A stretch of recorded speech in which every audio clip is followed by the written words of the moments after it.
Awesome. Yeah. Cool. That's awesome. Yeah. What about you, Julius? Julius?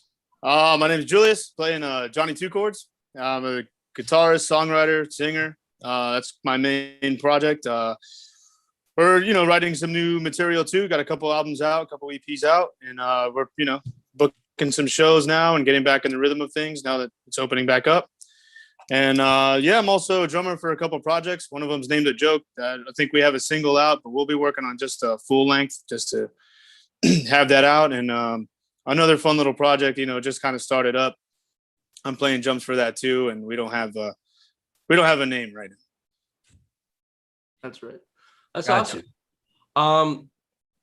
Andres, you're with Boys Who Cry, which is the front singer, which is Squidward from SpongeBob. So I heard that you have a badass gig with Pearl's 16th birthday. So I'm planning on doing that, releasing that EP real soon. It's going to make all the ladies madly in love. With whom I don't know, but it sure as hell ain't gonna be me. But sad boy hours, that's where it's at. Look out for my EP, June 14th. You already know what it is. Nice. June 14th. Good. Yeah, looking forward to it. Yeah. You gotta send that. You gotta send that in like a chat or something, so I can stream all that and get obsessed with it. Absolutely. True. Yeah, absolutely. I'll blow it up. I'll even do a live stream or something like that. I don't know. Yeah. You could probably collaborate with Steven. Yeah, he's always why not? Dude, if you need a crooner, I'm your man. I mean, let's talk. I mean, I'm always down to literally. I just kind of just love playing music and doing art stuff. So anything that sounds good, I'll probably get on it. So. Do anything else outside of music? The what? Do you do anything else outside of music? Yeah. Good. No, like art wise. Oh, yeah. Do you mean swimming? No, Or like anything art, writing, painting. Oh, well, I mean, I do a lot of I'm starting to get into video and photography a little bit. And I mean, in total new kind of thing, I kind of just got a bunch of gadgets and I'm still experimenting with them, but slowly kind of tweaking stuff till it looks on point, I guess. I'm trying to get there. That makes sense. You have the best lighting setup out of all of us. Well, Absolutely. thanks. I just started working on this stuff, so thank you. That means a lot. Yeah. That looks great. I broke my first tripod 2 weeks ago, and I was just starting off with this stuff too. Oh man. Yeah. I've broken a bunch of stuff too. Point of contact. A word of advice: do not use high intensity epoxy glue to glue back together a leg of a tripod. That's a disaster. It will not work. That sounds like a nightmare. It sounds I'm sorry about that. But yeah, no, so with this chat, I forgot to do my little introduction. So hi, I'm Elliot. I'm Ginger. Yeah, you already know who I am. Hopefully. But so I'm in two bands right now. I'm in a band called Room 108. We've been at it for about a year and a half. We're currently in our EP right now. We're doing some live gigs in the future, but we're still getting the wheels turning. But we got that. I just joined a new band called Vertigo.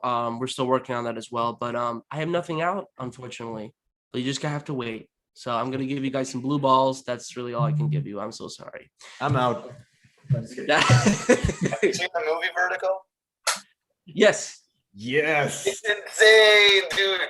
It's a movie, man. Oh my god. That's an amazing movie. That's really underrated. Hitchcock is the most intense 50s movie of all time. If that in the Rear Window. One of them, yeah. No, I like Vertigo way more than Rear Window. Really? Just because like Rear Window, I got to the twist and I was like, oh, I get it. But Vertigo, I was like, oh my. True. Vertigo just keeps you guessing, man. It keeps the wheels turning. It's one of the No, best very twist end, movies I'm I've ever like, seen. No. I just look up. So Yeah. Cool. But but the whole point of today is just I just want to talk to everybody about have a great conversation about music, about what's going on with the industry in South Florida. what's it like recovering after COVID. And later we're gonna play a little game called Make a Playlist, where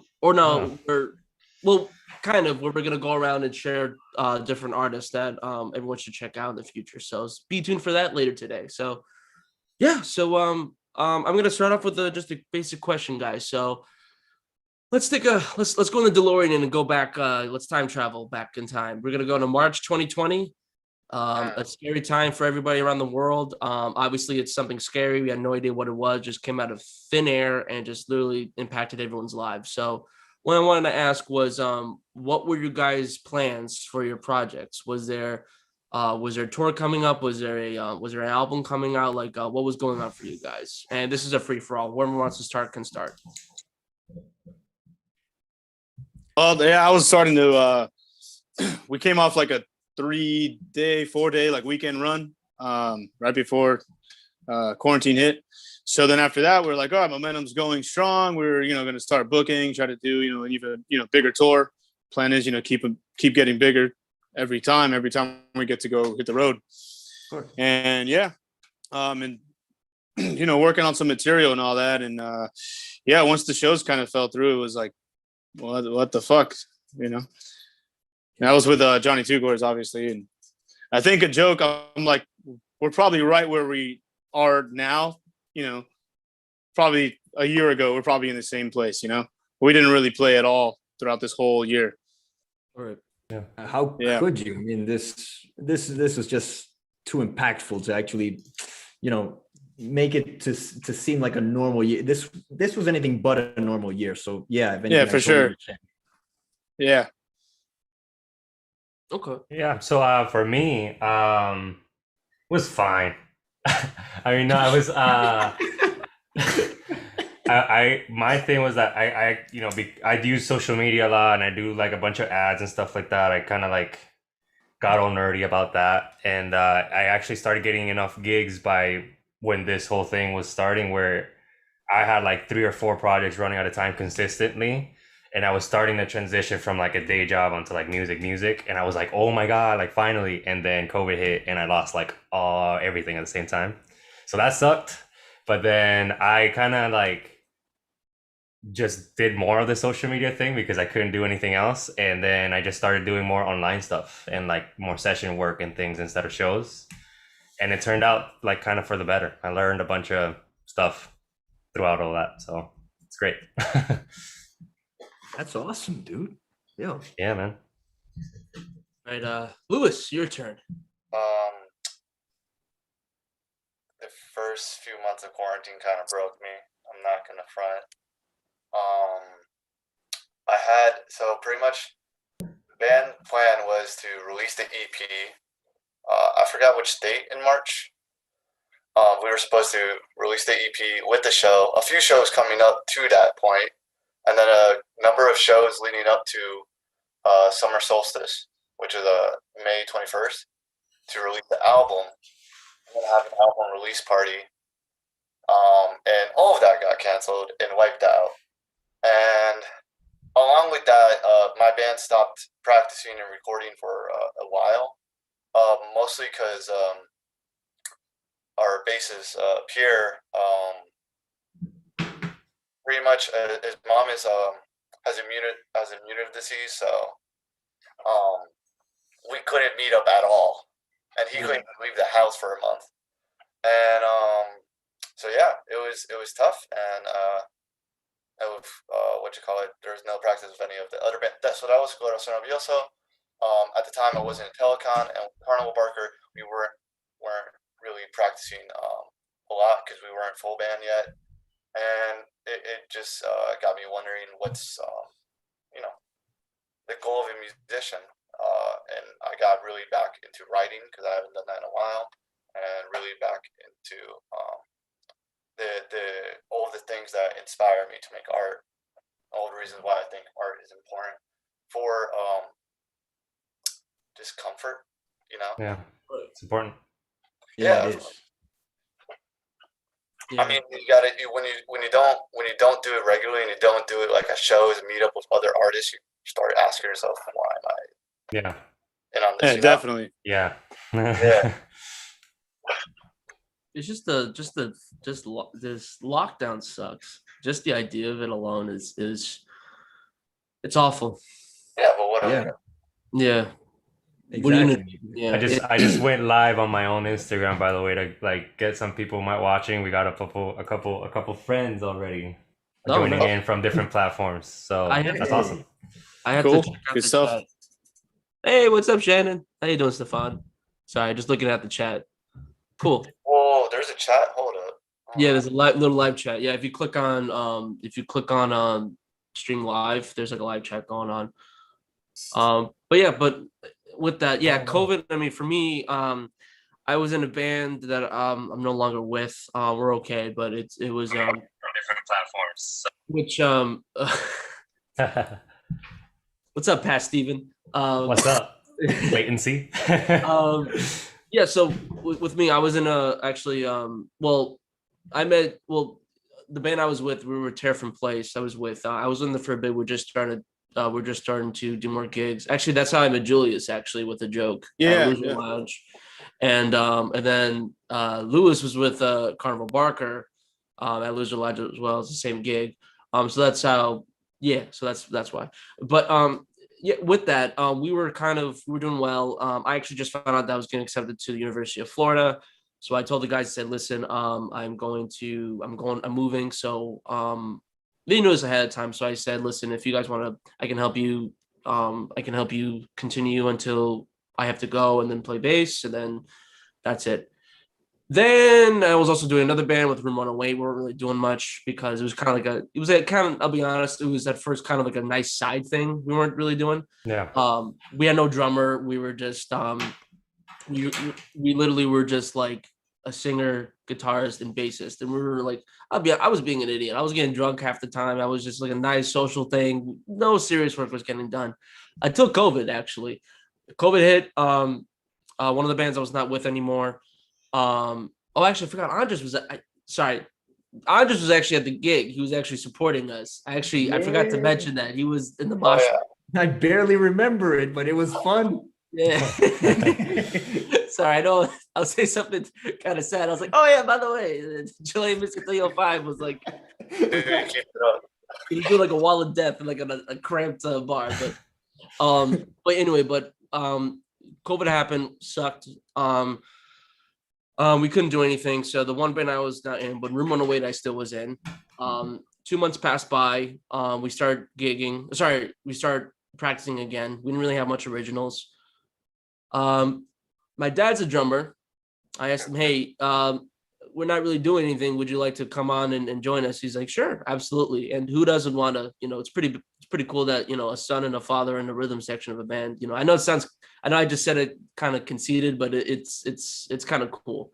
But again, it's kind of funny when he yells at me like, "Hey, Elliot, pick up your socks." Oh, hey, by the way, what did you want to do with the bridge at that song? So it's kind of an interesting dynamic. Yeah, that's awesome, man. I was gonna ask you earlier when I was listening to the tracks you sent, and I was like, because last time we talked to you, I brought that up, and I was like, man, I wonder if that's his dad on drums. Yeah. No, that's the band. Cool. Yeah. Sounded good, awesome. man. Yeah, it was cool. I was jamming. Yeah. Thank you. No, I appreciate that. My dad's sleeping, but he appreciates that too. Yeah. I can throw down on a kid, seriously. Oh. Yeah. But with that, we fast forward, that's all I'm pretty much doing. Vertigo is actually a nice little metal project I'm working on, but with two other people, but they're watching. How you doing, Nicole and Joel? But no, that's pretty much it. So I know I give like TED Talks, by the way, just to preface. So if I do, please stop me and say, Elliot, you're talking too much. So yeah, that's pretty much it. I know, but I get really bad. No, I know, but I get really bad tangents. Like it's like one time I was talking to Andres, I sent you like an audio message, and you're like, "Dude, that was 13 minutes straight." Oh yeah, I was like half the time I was laying on my bed, just chilling, just not doing a thing, and then here's my hand, here's the phone, here's him speaking, going on tangents, and I'm speaking to this guy who can't even hear me. I'm just like, dude, do you ever take a fucking breath or something? Oh my god, I can't even talk for that long. That's awesome. Yeah. My tangents go on tangents in their imagination, so I get you. I get you 100%. Thank you. But like at the same time, it's really telling when you can go off on tangents like that, because like when you can how do you say, transfer from one topic of conversation to another the way my boy does right here. I mean, I gotta be honest with you. That's a mark of someone who knows how to speak, someone who knows public speaking, and someone who is a journalist and the host with the most that looks like a ghost. Yeah. Yeah, nice. Thank you, Andres. I paid him $15 to say that before this. So that's why he's speaking so highly of me. Yeah, that was good. Hey, that's marketing right there. I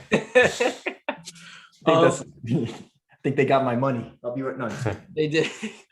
But okay, so it does sound like everyone was had a different experience. It's gonna sound weird, but doesn't I'm sure everyone has seen Avengers Endgame, but this kind of feels like a blip moment where like it affects everyone in a traumatic moment, like happening to everyone differently. I mean, obviously it's completely different, and one's a movie and one's reality, but it is kind of the same where everyone is like, I don't know anyone who, I'm sure there's people in like New Zealand or people in Madagascar or wherever like you want to think of were impacted by this somehow.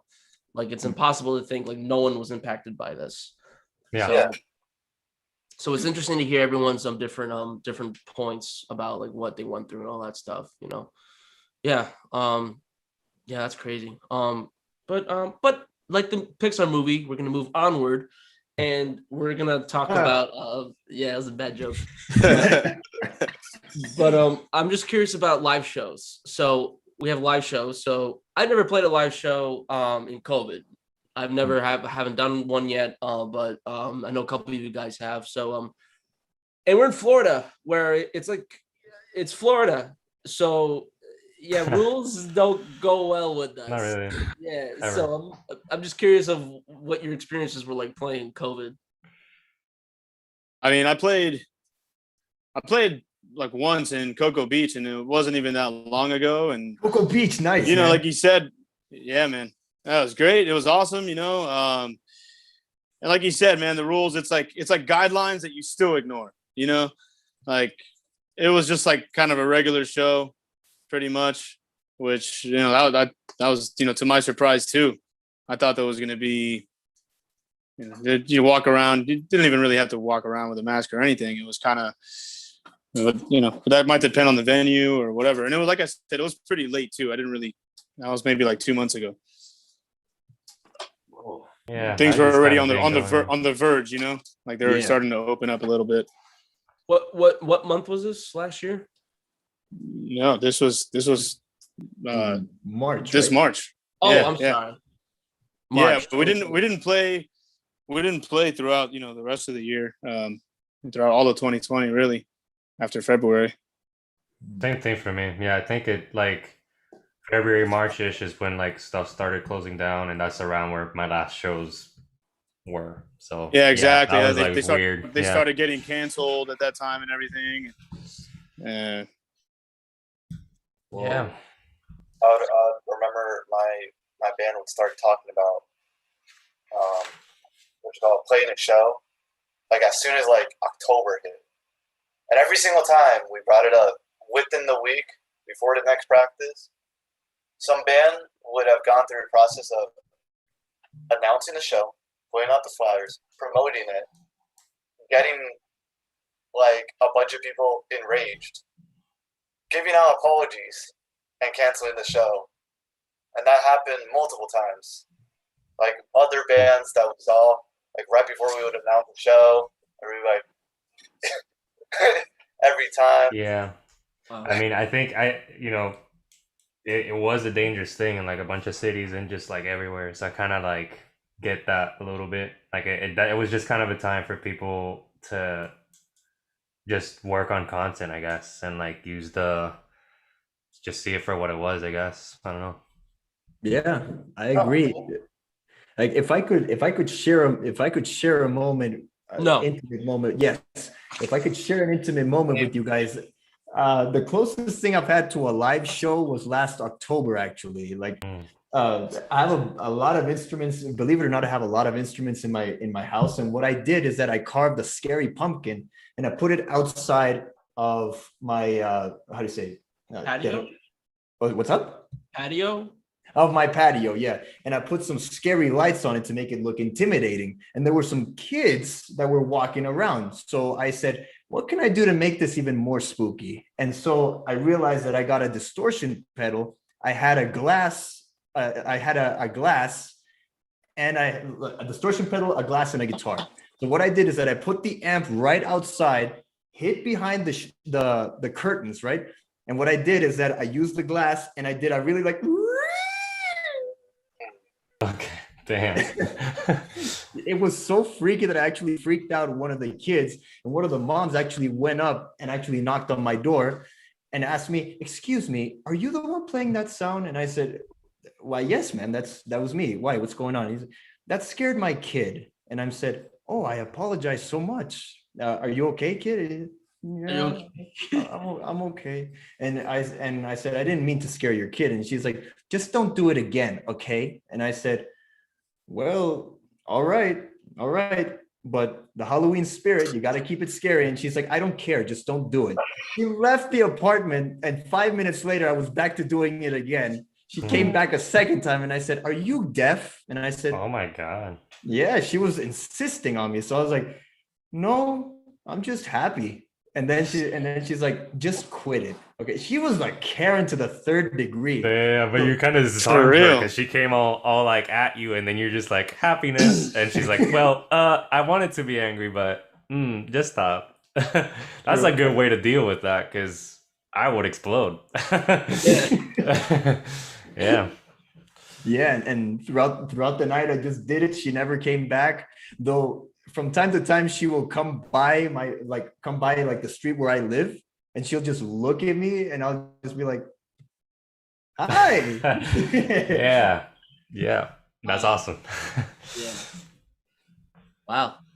Yeah. Oh man, I'm trying to think. That's a way to build repertoire with your no, not repertoire. What is it? Rapport with your neighbor. Yeah. Right. That's the line. But there we go. Yeah, in a way, I do feel some sort of rapport with the neighbor. I mean, there's relative peace. I shoot her, like she shoots me a dirty look, I shoot her a happy look back. We live together in harmony and peace. Yeah, it's yin yang.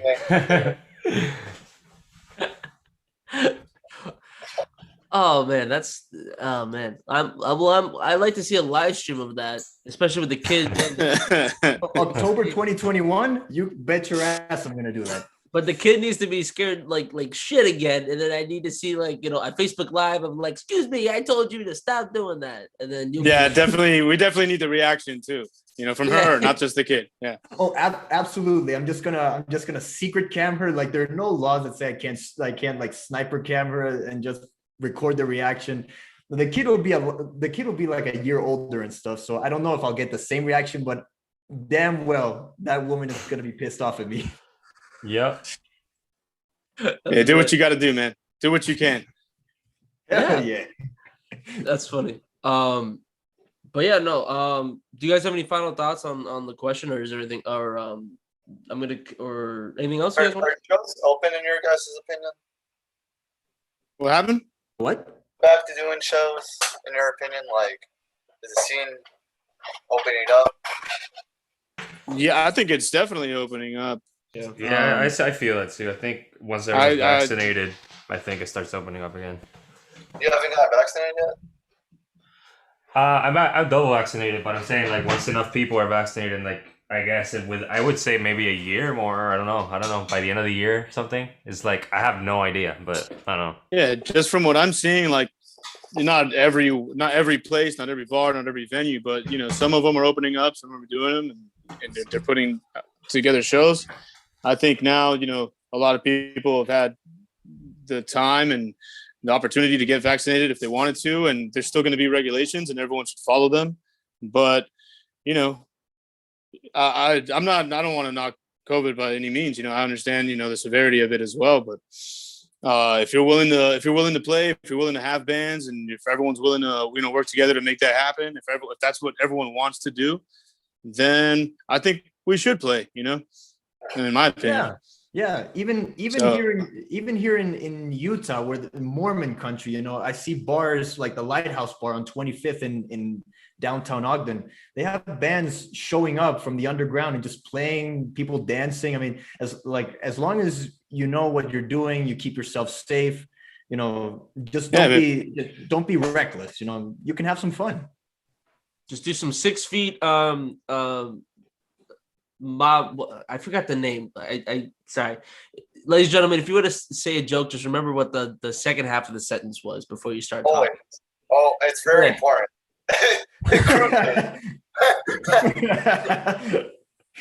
Well, what's it called? A mosh pit. I go, yeah, just the 6 feet mosh pit. Yeah. Dude, it's been that long. You think you'll recognize one if you see it in a while? I don't know.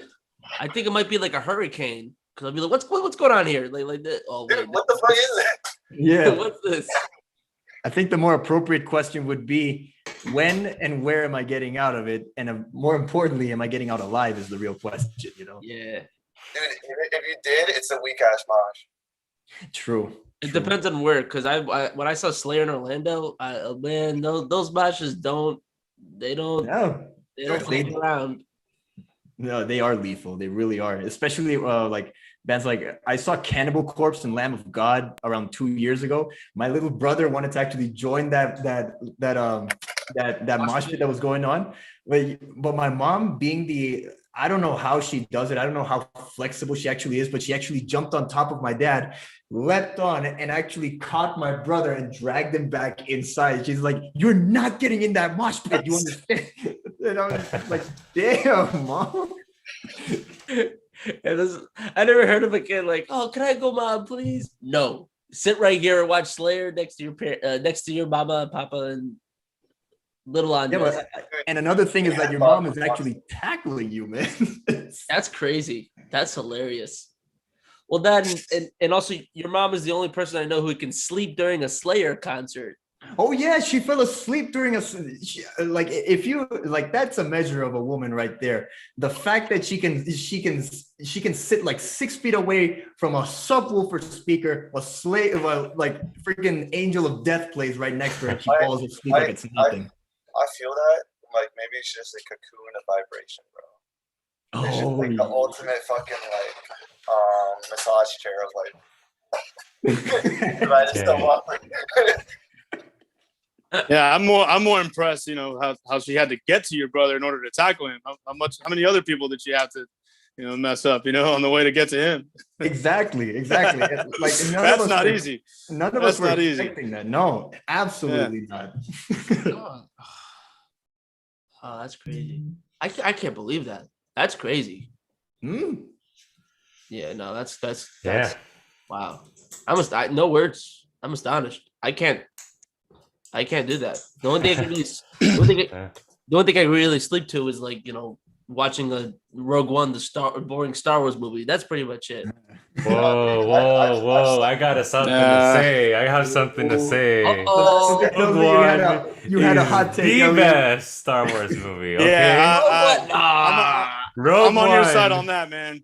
Rogue One pieced it all together, and then the scene where like at the very end.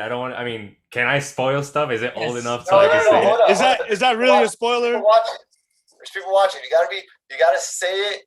Like, enough people have seen it. We know what you're talking about. That's been out for like years. So something happens that makes you go in the end.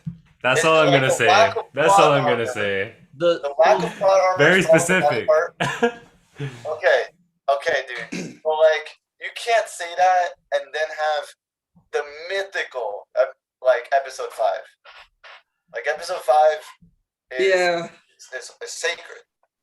I think so too. It's just Rogue. For what made it for me is particularly towards the very end, because it has the action scenes on it are like humongously long for like a Star Wars movie. It's like a constant just action like it's very well, like it's like watching the Avengers but like in a far away long time ago kind of thing. So when he shows up. And you see what happens right before where it all started is like, oh my god, that's how real it was. Like, it's crazy. And for sure. Yeah. Hey, but can I ask you something? And this is in good faith. This isn't like, but could it be that you enjoy that scene because of its nostalgia value. Definitely.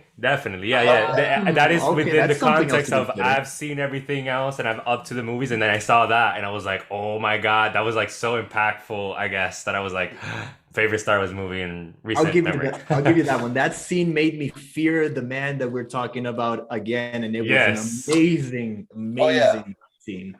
Yes. But the first 2 acts are boring. I'll give you that one too. Like I like development personally. That's just a personal taste for me. Oh wait, rewatch it. If you rewatch it and you know how it ends. Of course. I've seen it 5 times, all right? About Star Wars. Yeah, I've seen it a few times. We'll still see it again, actually.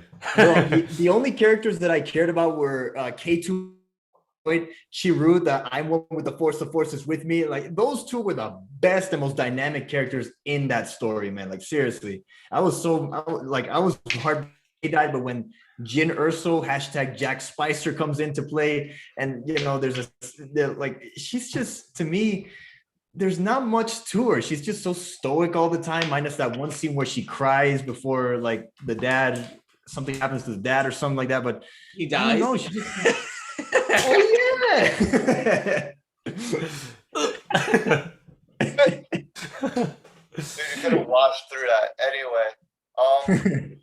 I think that's just a problem with like a lot of major blockbuster movies, especially the ones that are coming out nowadays. I feel that way, like where like the main character is and then like the side characters are brilliant.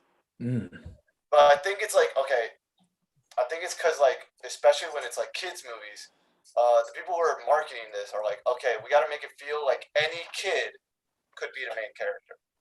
Yeah. You know? Yeah. I kind of like that a little bit. You know, that's kind of awesome. Like when they show like the little kids like just stuff happening and it's like no one notices. Like, oh, anyone could be like a walker of the sky, if you know what I'm saying.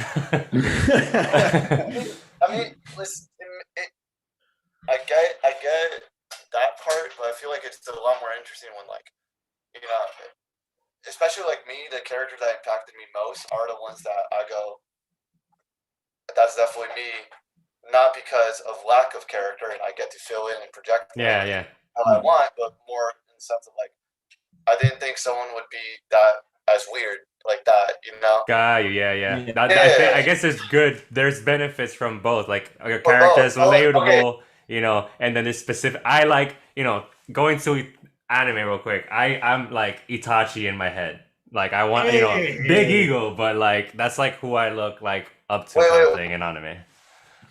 Which one is Itachi again? Itachi is Sasuke's brother, his older brother. That's like super dark and mysterious and kind of a good guy, kind of a bad guy. All right. Yeah.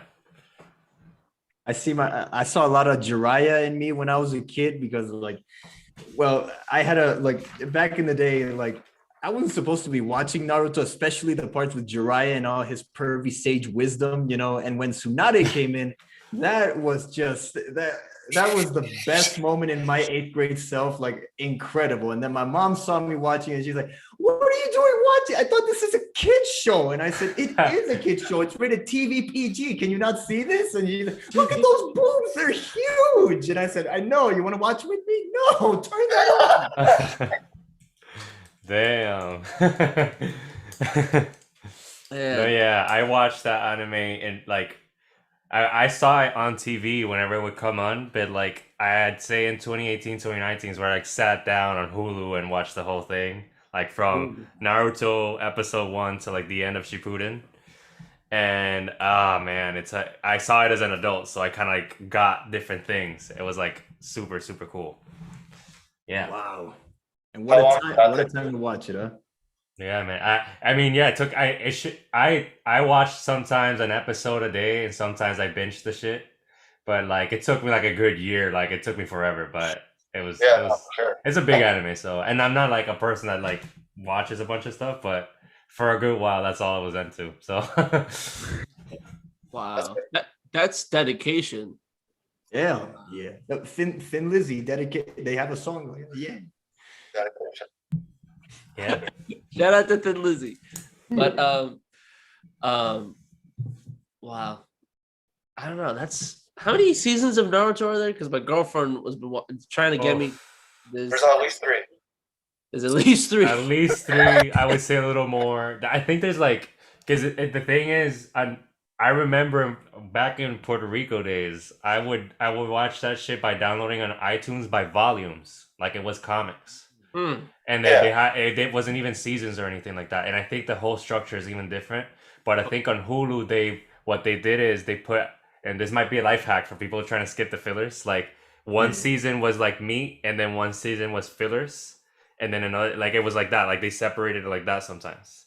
And so you would know if this season had a filler, you could just skip that whole thing and go to the next thing sometimes. I watched the whole thing because I love watching the context of everything. But hey, point is, it has like 10 series. I think like 10 or something. It's crazy. Is it filler? There's characterization though. Yeah. You gotta consider those episodes too. Some episodes they just need to chill. They have to focus on the characters, let the people breathe from all the action. You know, there has to be a balance. Yeah. That's why I'll say that The Last Airbender only has 1 filler episode. I knew this was gonna come into topic. Yes. Is it? I'm trying to. Is it the one where Azula? It's not Tales of Big. It's not Tales of Big Z because that's what's the city called? Ba Sing Se. Ba Sing Se. It's not Tales of Ba Sing Se because that episode is incredible. And differently.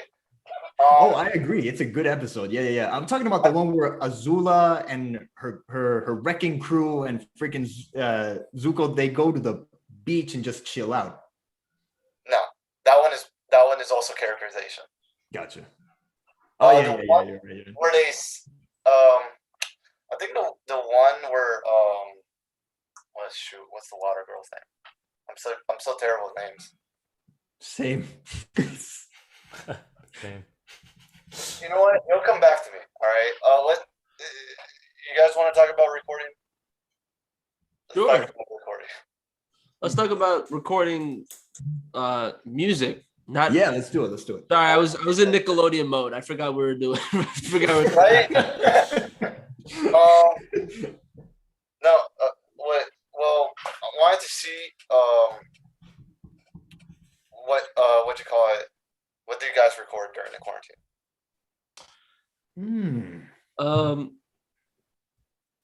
I can go first. So I go to this place called the Shack, which is in Hialeah. Shout out to Fernie. Amazing place to go. It's in Hialeah. It's really random, but it's like a hidden gem. Like you really have to go out of your way to find this place. Like the outside is like, what the? It's kind of like that. It's like the Goblet of Fire where you go inside. You go into the Triwizard, or not Triwizard. That's later. Oh crap! What's the Quidditch World Cup? The Quidditch FIFA World Cup. So they go in. When you go in, you're in this tent where it's like, oh, well, not really impressive. Then you go inside like this. Oh wow, there's like so much like amazing stuff in here. That's the Shack. There's so many awesome, cool stuff. I've seen these guys. I've seen these guys on Instagram. Yeah. I've been thinking about hitting them up for my next one of my next projects or something. A lot of people have been going to them too. Yeah, dude, if you want, I've been seeing them a lot.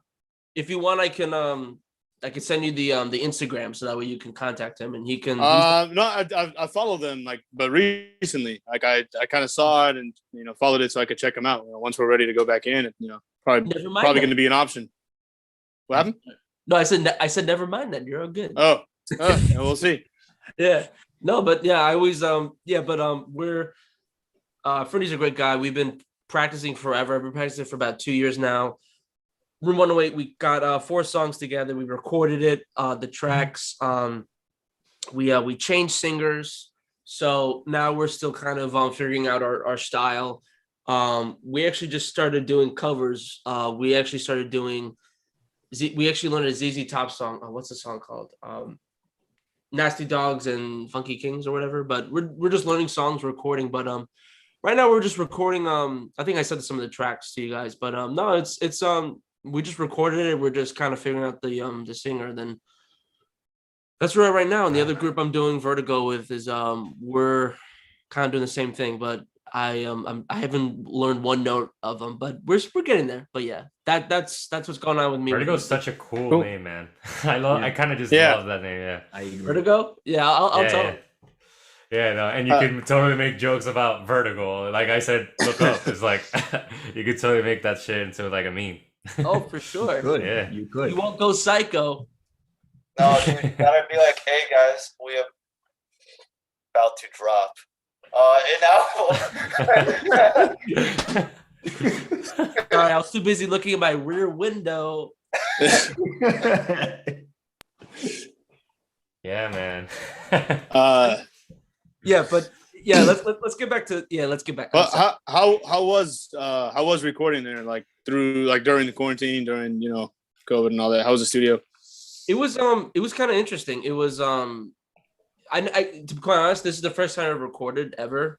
But it was fun to pop my cherry during COVID. It was Fernie it was kind of cool. I did an hour and a half for 4 songs for the bass, and it was cool. And the thing I liked about Fernie is that he is like he really cares about what you're creating, what you're manifesting. And he listens to the song and he gives suggestions like, hey, maybe maybe this song could sound a lot better.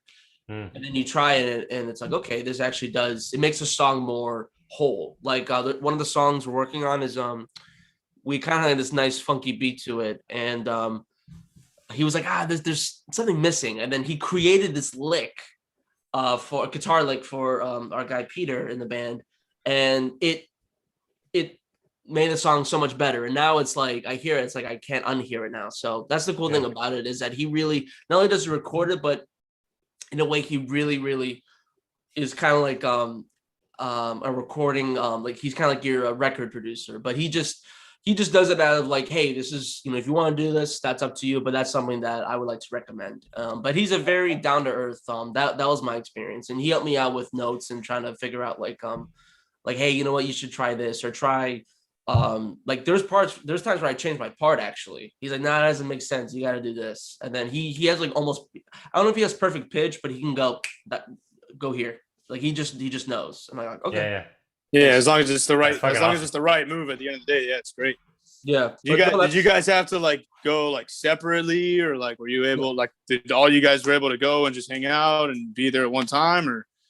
We did it in a different weekends. So we started with my dad on drums. There was a time where it took like, it wasn't the hardest. It was the hardest to set up was the drums, because you had to like close. There's like when you first walk in, there's like doors here.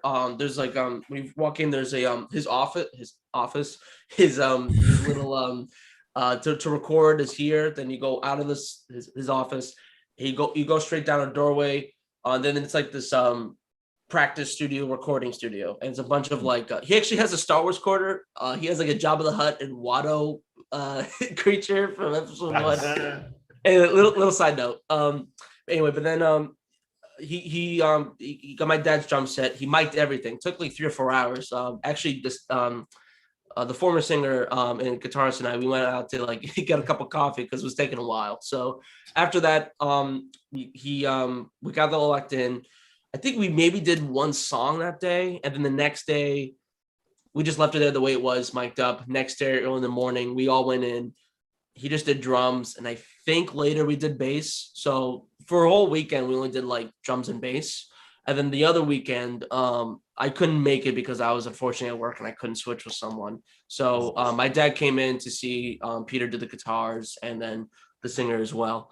So it was cool. So we all like try to help each other out whenever we can if we weren't working, and we try to make sure that the process was smooth and we helped each other out as best we could. And we gave each other suggestions. And the cool thing I like about the band is that there's no leader. It's a democracy. So it's like, if it's like, if we got to make sure we all like it. If one person hates it, then we're not going to do it. It's not like, I've been in bands where it's, one time where if someone doesn't go, then it's like, okay, then, then I'm out. But yeah, but that's a different conversation. But yeah, no, that's how it was. So yeah, no, I really Julius, if you're I could not recommend the Shack more if for recording or for practicing or whatever you want to do. And I'm also gonna do that with Vertigo too as well. So yeah, and like everything you heard was definitely from them, and it's a fun thing. And so yeah, Cool. enough of me. You guys talk. Yes, please. Yeah. Yeah, I mean, for me recording, I mean, I did a bunch of, I mean, always I kind of that social media was just like my thing for like the whole year. So like, I was doing just like miscellaneous projects that would come up, or like I would see something and see if they were into it, and I would do like an EP or like a single. Sometimes it was just like programming drums, and like I would send it off, and those are great because you don't have to learn the thing. It's just really Yeah. quick, but. Yeah. Because if you can program it right, you know, you can put a little ghost notes and stuff like that and like make it off the grid and all that. So yeah, I just kind of like messed with a bunch of online stuff and did it that way. And unfortunately, a lot of the things are unreleased. So it's like I can't even pitch them or like, you know, talk about them. But like, it's a lot of fun. And I, you know, when they do get released, it's going to be like, ooh, look at that. Yeah. Yeah. I mean, yeah, sure. From what I Oh, heard, yeah. man, but it sounds awesome. The quality's great. The songs are fucking great too, man. I was listening, earlier today. But like you were saying, that you hired in other people, like for your other stuff, or you were able to like program everything, or what? Oh yeah, as far as the guitars, vocals, whatever. Yeah. So what I do is I go on FL Studio, and I program everything like on MIDI, and then I use like Easy Drummer and stuff, or like sometimes I go and record if I have like the budget for it. Seldom do, so I kind of nowadays I just kind of program my own drums, and I use my E kit and stuff to record MIDI, and I do all that stuff. And then so I do the same with bass, guitar, and everything, and then I go on Fiverr and I hire a bunch of musicians to like track it, or if I have a friend that wants to do it, they'll do it. Like it just whatever comes out naturally that time. And then for vocals, I do scratch tracks, and I'm working on it, but I'm not a vocalist, so they get a take that's like, but like the notes kind of there, and then so them sing this, and then with this lyric on these notes, and then they send back a vocalist take that's like super awesome, and then I put it into the track. And through Fiverr and just collaborating with people, I made a Spotify little thing, I guess. I don't know. It's cool. Yeah, it's sick, man. Yeah, thanks. I that's that's the one thing that I get to be like super granular on, like exactly how I want it to feel. Because the cool thing about bands is like you get to collaborate with ideas and stuff like that. But this one gives you like if I want to be selfish, that's where I get to like really do it. It's like I get to every little note, I get to be like, yeah, that's how it is. And then I'm not pissing anyone off because it's my stuff. Yeah, man, that's the worst part, man. Songwriting, and it's like, man, there's just very few times where I'm like, all right, but for this one, like, can you just do it this way though? You know, it sucks because you want people to put in their own, whatever. Yeah. And typically within a group, I just try to see stuff for it in that sense. I kind of like just putting the drums or making a bass part for a song I'm not even in, and then they can make a song around that, or it could be the other way. Like it's just so different every time. It's like what makes it like cool. I don't know. It's cool. Yeah, for sure. Yeah. Louis, if you wanna take us through your recording process, please. What'd you call it? So we're out of time. Thanks, guys. No, I'm just kidding. Get the hell out of here. I don't know, because the last recorded project that I did was with Corazon, and we did the bulk of the album. We recorded all of it live, all of the songs, because there's a bunch of soundscapes, and a bunch of these songs that are supposed to be just like a bunch of really trippy like field recordings. But for the most part, we did most of our recordings in January. We did it live. We did it in 48 hours. Which is crazy, but that's all the time we had with that studio because a friend was lending it to us, and pretty much we got it like that as our scratch tracks, or like pretty much like our bare bones. And then we went back, and our bassist has the recording studio at his place. So we just overlaid a bunch of layers on top of that. And also something that was really fun was trying to get the soundscapes that we wanted, because especially for Canessa, at least, I wanted to represent a lot of how South Florida feels like. So we went and recorded. Well, we got a sample of beach sounds because we couldn't get any good recordings of beach sounds. But we did get some chimes. We did get some nature. We got some birds. We got some fireplaces. What'd you call it? And that's pretty much. Also, the little gong. We went over to a friend's house. We had a bunch of drum equipment. We recorded mallets there. Well, what we did for mallet sound was we pretty much grabbed toms and we down tuned them. Oh, nice. Yeah, and then we like put a bunch of reverb on it, and hopefully it's like washed if you put like 12 other instruments with it. No one can tell. So those soundscapes. Good question. Sorry. So that's so interesting. So what are you trying to put that in a specific project, or what's the soundscape stuff again? Like what are you trying to implement that with? So a big philosophy of mine is the idea that any sound that can elicit emotion is musical. Period. That's really cool. Right? I like that.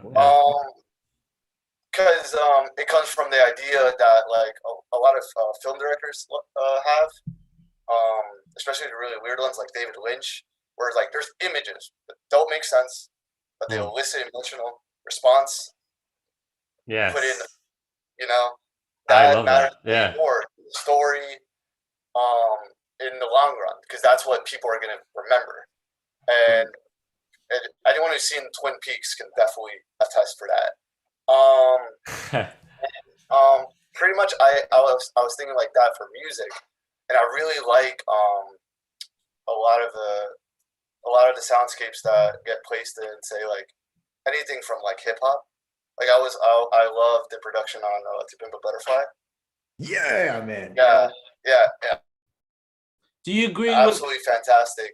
Do you agree with Anthony Fantano that it's a 10 out of 10? Dude, Pimp a Butterfly is insane. Dude, it actually got me into hip hop. I cannot shit on that album. That and also a bunch of more lo-fi artists inspired me. Like there's this one band called Teen Suicide, and they'll do recordings on like the shittiest tape machine they'll find, and for some reason the tape machine is hiss and it's click, and like the guy putting up his like guitar adds an emotional quality to that song. Especially if it's like a really sad lo-fi song, it adds to the sadness, to the lo-fi, to this like sense of like I'm just putting my emotions out there raw. True. Yeah, I love that. Yes. So I want to, and also the big thing is like I want people to close their eyes and actually see places.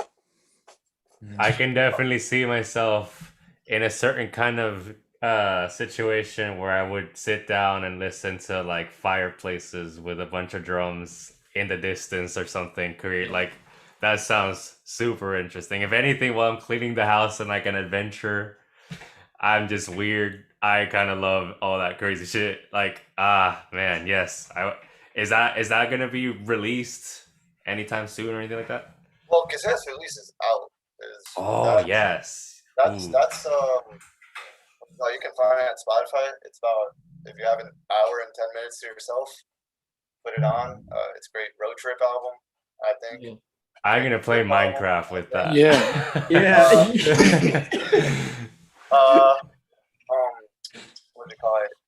If I may interject, I listened to it yesterday. It's a really good, it's definitely an album where it's best to enjoy it when you're like at night, you're looking at the stars and you're like, you have to like, it sounds weird, but it's the kind of thing where you have to like plan to listen to it. Like if you're at like work or whatever, it's, I mean, you could, but like, I don't know, for me, like I enjoyed it when There's it's some songs, but for the most part, no. And that's like, I guess a drawback to that style of recording and of writing is that it doesn't allow for like playlist type things, or like it doesn't allow for you to like cut songs out and just jam to that.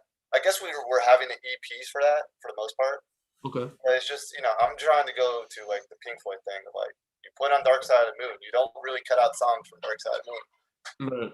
For sure. Yeah, I had to drive to Orlando this morning and back. It's kind of like a I mean, I normally go like once a week for work, but today I didn't really know. They were just like, I need you to. I'm like, all right, fuck.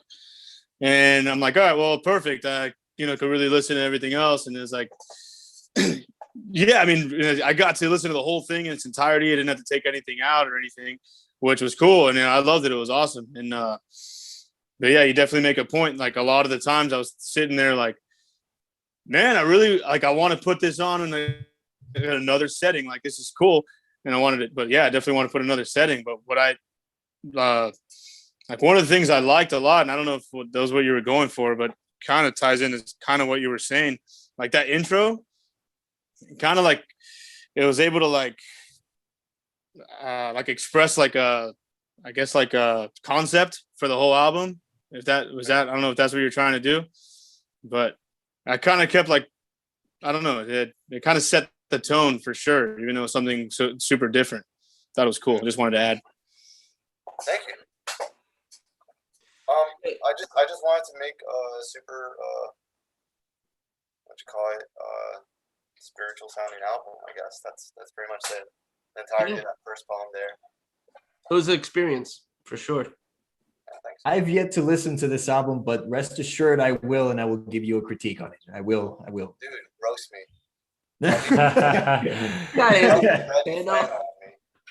Please. I feel that. Bad news. Say it again. Is the red flannel or the yellow one that's bad news? Oh, it's the red. It's either the red one or I think it's the blue one. That's bad news. Like sometimes he varies. The one is bad, not good. Yeah, like it's freaking Post Malone thing. The Stony is not good. I'm just like, nah, dude, you're out of here, man. No way. Yeah, like he gave. I'm a huge Mastodon fan. He gave. What did he give? He gave Once More Around the Sun like a 4 or 5 or something like that. Dude, Fantano doesn't understand metal, bro. Just let it go. Just let it be. He's a it's okay, man. Normies can have their opinions all they want. I mean, let him have his opinion. It's. You know exactly what he's gonna like. He's gonna like the new Black Midi. He's gonna like the new Death Grips. Oh my god! Like the next industrial, hip hop, experimental, whatever the fuck. Every time. Everyone has a bias in music, and that's okay. Like I get he tries to. I mean, if he's listening, dude, keep doing what you're doing. But I disagree with you like heavily a lot. But it is like heavily a lot. There's a couple of times where I do agree with you. But like Metallica, for example, I do think "And Justice for All" is an overrated album, in my opinion. I mean, have you listened to it like decent bass? Yeah. Like I listened to it 3 times. Like, okay. The songwriting is amazing. The songwriting is really good. The production, I'm not a fan of. I'm not and I know, yes, I'm a bass player, and yes, I can barely hear the bass. Yes, that's a must. That's a given. But I'm gonna concentrate more on that. They might Lars' snare way too much. I mean, it's not as bad as Saint Anger, where it's like, it sounds like a whale hitting the sand, like. Yeah, is that like a trend for them? Like, fuck. Yeah. I heard that, I forgot who. I think it was one of the guitarists. They like drew out like how they wanted their shit EQ'd, right? Yeah. But they don't know anything about recording. And But they gave it to their producer, right? And the producer looked at it, and this was like, I think for Injustice for All. Their producer looked at it like, I'm definitely not doing this, and gave them his EQ without telling them. And the dude who gave him the EQ, I think it was Lars, I'm pretty sure it was Lars, was like, wait, that's not how I wanted it, and like EQ'd it back to how Lars wanted it, gave it to them. It's what you hear on Injustice for All. Justice for All. And they designed it, and it sounds awful, and they know it. He's such an overrated drummer, I think. I mean, Yeah. For whatever reason, just the talent just like dissolved from him as soon as he killed Yeah. He just no more drumming ability. 4/4 every time now. yeah, he's gotten a little bit too complacent, especially with like, I don't know if you guys heard Atlas Rise, but Yeah. I don't know, for some reason the first half of the album is all like, it's all good for me, and then it just drops kind of a little bit. It just starts to become standard, like it's the usual Metallica thing that we're used to at this point, but it's just, I don't know, it's like, especially with Are you Lars, thinking that or Hardwired? hardwired to self-destruct. My bad. Yeah. About a lot of career musicians, like their later albums would be like side A, brilliant. Right. Singles. Side B, whatever the fuck they recorded that year. You know? Like By the way, for anybody who doesn't listen to a vinyl record, side A is like the first thing when you put on a vinyl record, you spin that, and then the side B was when you flip it, and then Absolutely. It Yes. depends. what about the youngster listening in? I have no idea what a record is. They're like, "What's a record?" Oh, like recording something. Bro. Yeah. Put it on my phone. Oh. No, but I agree with Anthony Fantano. I just don't. I think there's only two songs I really like, which is One and Blacken. There's just I'm not. I think the guitars are fine. I think they do their job, and James is always amazing with his voice. I wasn't a fan of the rhythm section in there, and No, I didn't like the production of it. I really hope the guitar is as good as a thrash metal band. It's freaking Lars, the Wah Wah King himself. Of course, he has to be good. Of course. But you mean Kirk? Kirk? What am I saying? Yeah. My brain. It's okay. Yeah, no, but I mean, it's not. I'm not bashing like it's terrible. It's not. I think it's not like it's not. I don't think Metallica has a. Okay. Say Anger is. I can't. It's okay. The album I can't listen from start to finish. The production is awful, and but if they re-recorded it correctly with if they the way they play Say Anger live is amazing.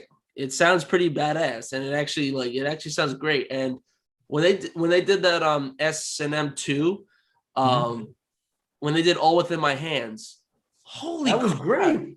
That was a great performance. Amazing. It came out of nowhere. I listened to the original. I'm like, it's okay, but then it was like this amazing orchestral I mean, I know obviously it's different, but it just sounded so organic and more amazing. And I was like, oh crap, this is different. I definitely personally I don't listen to Metallica as much as I should, but you should. I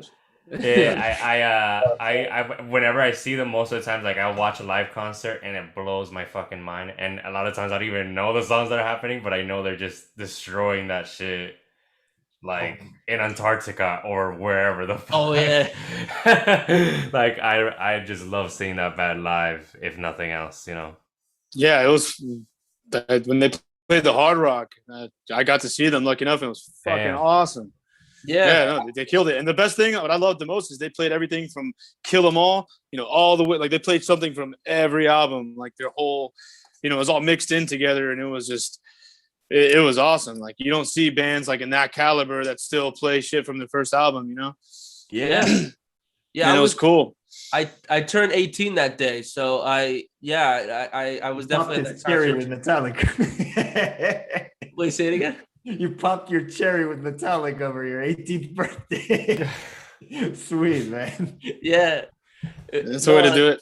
It was a fun concert. It was really great. With Master of Puppets, I almost cracked. I almost snapped my own neck because I kept headbanging. So it was so good.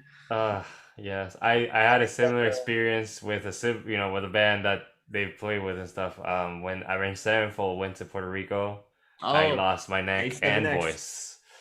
I love Unholy Confessions. They play it Yeah. a certain way when they do it live, that the guitar just slides, and that they're doing the riff, just like Right. tapping it and just like this, and when it gets to the end, they like to do like that and loop it. I lost my mind. That was insane. And they both do it, so it's like they're just masterful. So No, yeah. that is like I recently I got into A7X when I was in middle school, but I kind of left them behind during high school because I was just like, I don't know, I just wasn't feeling it. But then like recently when I was in Utah, like I was going through like a past binge of past bands, and A7X was one of them, and I ran across, like, thanks to my boy Elliot here, I actually got exposed to the self-titled album again. And I recently remembered why I love them so much. Yeah, like the lead vocals are kind of a little bit like proboscis level, kind of snotty, but I like that. I like that, especially in the track called Lost. Lost is my favorite song by them, and like it blows my mind every time they perform it live, because it really has some of the best dual guitar. And like, take it from someone who's a big Thin Lizzy fan, dual guitars are my shit, and it blows my mind every single time I hear it. So props to them, real. Yeah. Yeah, no, that was the album that made me fall in love with them. Self-titled, it was amazing. The critical acclaim, still amazing. Yeah. It's everything. It's like one of the best metal songs in my opinion. It just drumming is amazing. The bass part, everything is amazing. And just like live at the LBC is amazing. Oh my God, I've seen it like a million times. Those dudes literally taught me, like, that guy doesn't know it. They don't know it, but I learned double pedal from that band. Like, I was playing. I was 14, and I was playing like 3 Days Grace type stuff and Breaking Benjamin and all that stuff. And it was my thing, and my pedal broke from just burning it to the ground. And then the next time I got a pedal, it was a double pedal, and I was like, how do I, like, there's an extra limb. I don't know how to do this. And I started listening to Avenged Sevenfold right about that time. And that's why I do stick flips and shit too. Like, I learned it from watching their videos and all that stuff. And it just inspired me to like, now I'm a clown.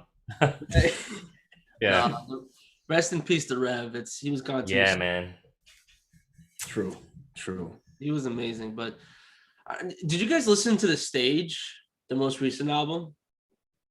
I haven't actually. No, I haven't yet. It's really technical too. It's like one of the most technical albums, even for their own standards. It's kind of crazy, especially on the drums and stuff. It has like some really like world-class chops and stuff like that. It's like dope. Yeah. Who would have thought the drummer for Tenacious D would have come out of nowhere and just... I mean, The Metal's a pretty technical song. Yeah. You know, I remember having difficulty playing it in Guitar Hero, even on guitar. Oh, tell me about it, man. Yeah. It's easier to play it on regular guitar than on Guitar Hero. I can barely play Guitar Hero now. Yeah. But yeah. No, but like... Were you still talking about Avenged Sevenfold? Yes. Yeah. All right. I'm going to have to put them on my list. All right. My bad. I haven't listened to them since middle school. Yeah. I mean, yeah.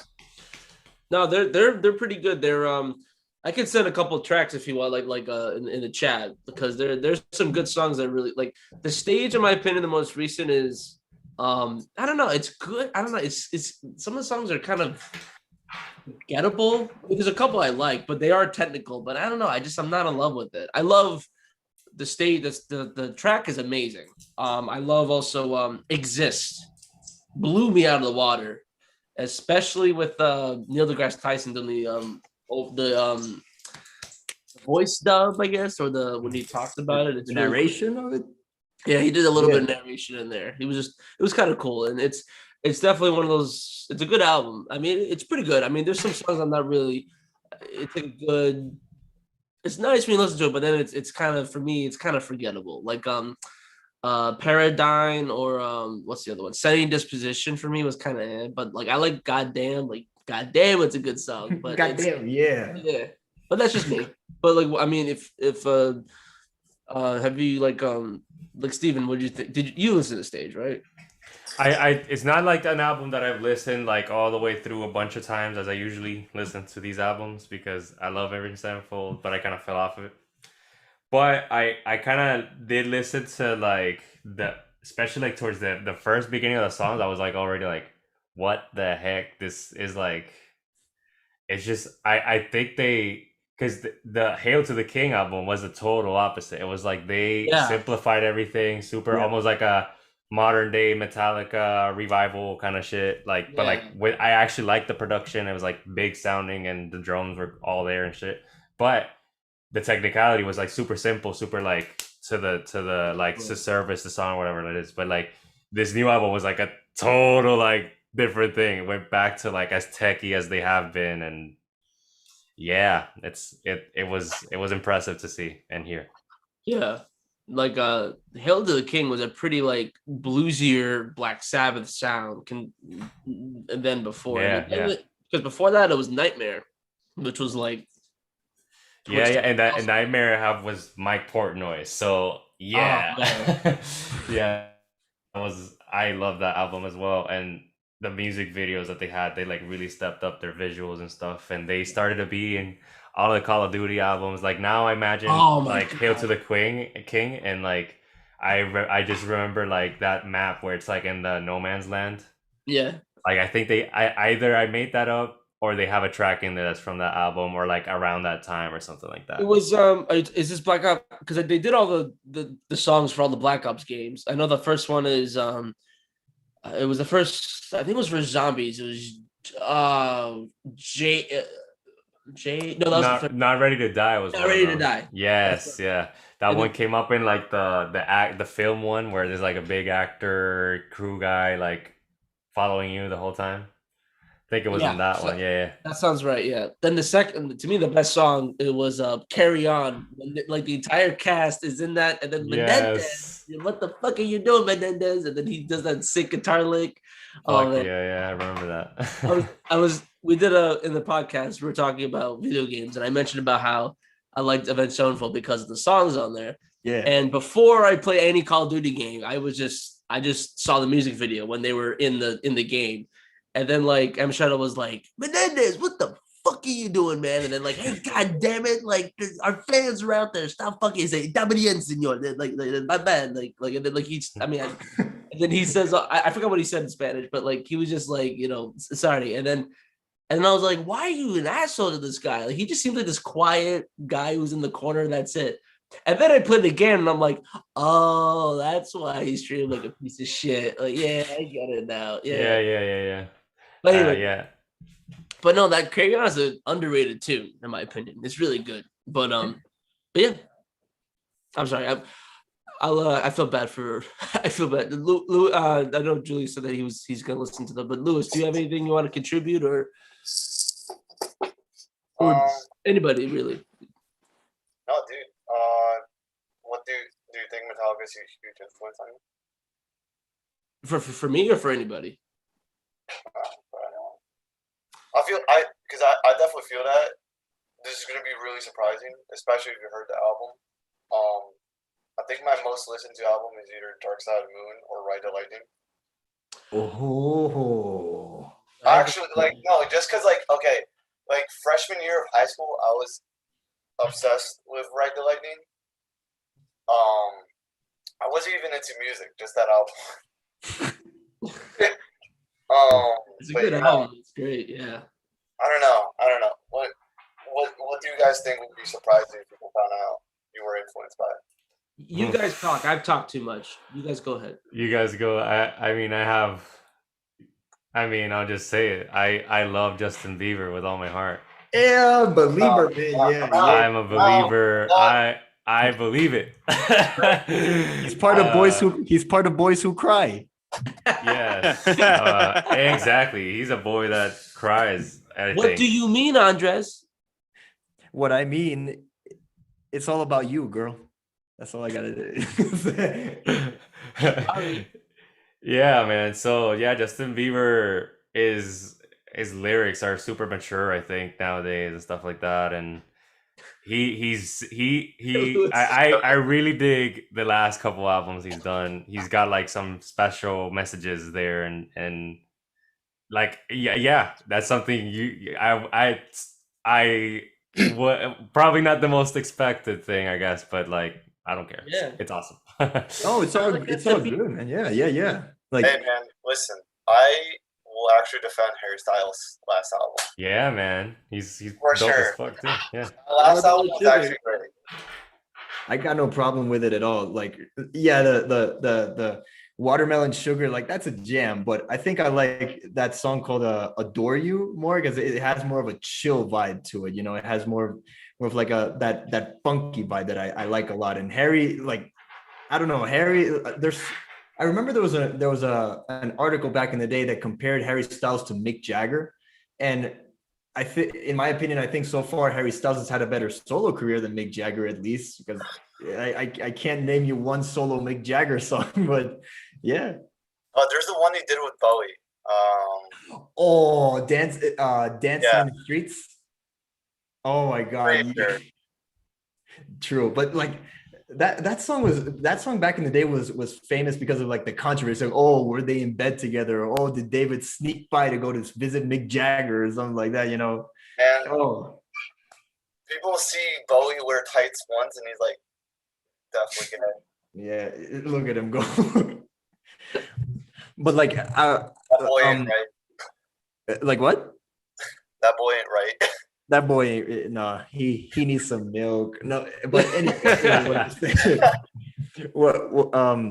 if there's like, if there's any album that I've been listening to in the past couple of days that's been giving me a lot of joy so far, coming out of a pandemic, that go-getter attitude. It's a little album called Hypercaphium Spassinate by this little band called The Descendants. Yes, dude. Oh, Descendants, yeah. Yeah, man, yeah. Like, it's like these guys I found in, like, I think it was sophomore year of college, and I was just like, I need something, like, I need something to pump me up, something real. Like, what? You need some milk? Yeah, I need some cow titty milk directly from the source. But like, oh my God, like, Milo goes to college, Hypercapnic Fascinate. You're talking about like albums, you probably like the most albums you've ever heard like in your whole life, and Milo Goes to College is definitely one of mine. Like, Oh, for sure. I think that Descendants was like my freshman year of high school. It's probably like I just listened to them on repeat, and they're fucking awesome. They're amazing, man. Like, oh, I was listening to this band today. Well, did you ever see Filmage, the documentary on them, like from a couple years ago? Yes. Remember that band that they talk about? I think it was like the original bass player was in. It's called The Last. Oh yeah, Carl Alvarez was in that. Yeah, I remember. No, not Carl Alvarez. The brothers. Like, I think their last name was Nolte or something. Yeah, you're right. But he was like the original bass player. Whatever. Never really got around to them, and I was listening to them recently, and it was like, dude, like you could totally tell. You would think like the Descendants, how the fuck did they come up with this? Like, oh my God, like what was? And then you hear The Last, and you're like, oh, okay.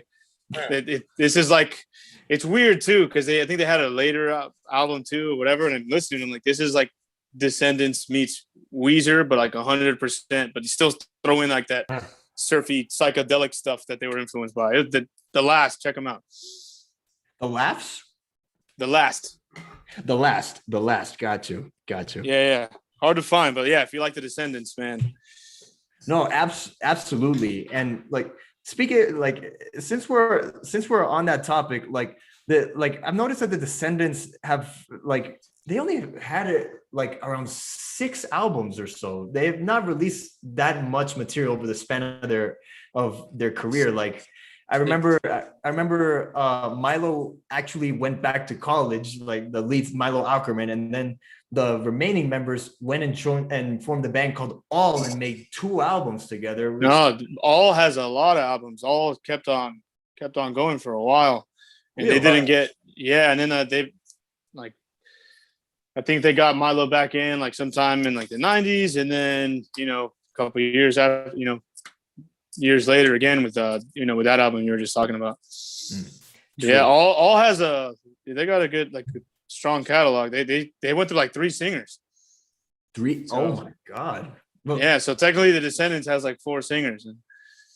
Technically speaking, yes. But Yeah. like anytime I need to get back into the Descendants, all I got to remember is like, I want to smell your muff, and that's all the puff I need to get back into it, man. Oh my god.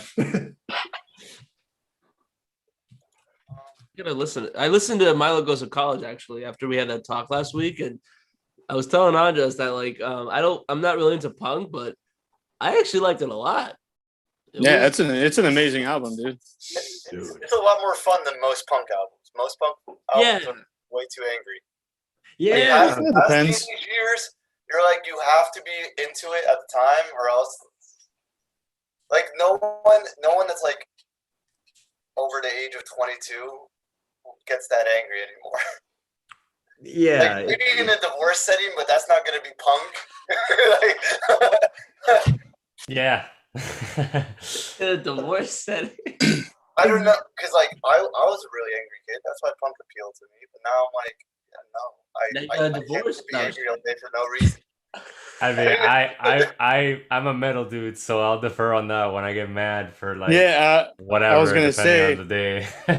well, most of you guys are into metal a lot, so it's like they don't sound too happy either, and you got differentiate that if you actually know what they're saying, or for instance, like from this new band that I've been jamming with, just started going into like a lot of like 80s hardcore and like the New York hardcore scene and everything like that, and yeah, some of it's angry, but a lot of it, most of it, like that whole movement was like this whole positive movement, So it sounds just as angry as anything else you would hear, but it's like it's actually giving you a good message, and that's what I've been listening to lately. Yeah, and a lot of metal is just like, it's just, I mean, like pretty much every form of art is like self-realization and self-reflection and stuff like that, but it's just a channel that's super aggressive. So when you want to punch a wall, play some metal and you might save yourself some pain, you know what I'm saying? So exactly. For sure. That's kind of it. No, it's a way to release aggression in a very in a very non-violent way. Like I remember back in around 2005, people were framing Skillet as this devil band because they put a little bit more distortion on their guitars, when really they're a Christian band, and they sing about very uplifting things and stuff. Like when I got out of high school, this is where I started to realize that, the more I realize it, the more like they're spin nowadays, like the 80s, they're trying to spin this into something that it's not, and it's really scaring people away from something that could potentially be something that they can find solace in, Yeah. That's what it is for me anyway. So it's like my own solo stuff, you hear it's just like, it sounds like really, really like concerningly dark shit depending on the room you say it in, but that's like a way to like let it all out, and then it's like, I'm a little bit, I channeled that away somewhere, kind of thing. Yeah. Like I could relate to that for sure. Like Marilyn Manson said, before we hated him, when he said it's better to say a curse word than to cause violence to someone. Absolutely. Absolutely. Like it's better. I always thought of metal as uplifting. Like I never thought of it as like something not uplifting, but more in the sense of like empowerment. Yeah, it's like angry but determined. Yeah. Exactly.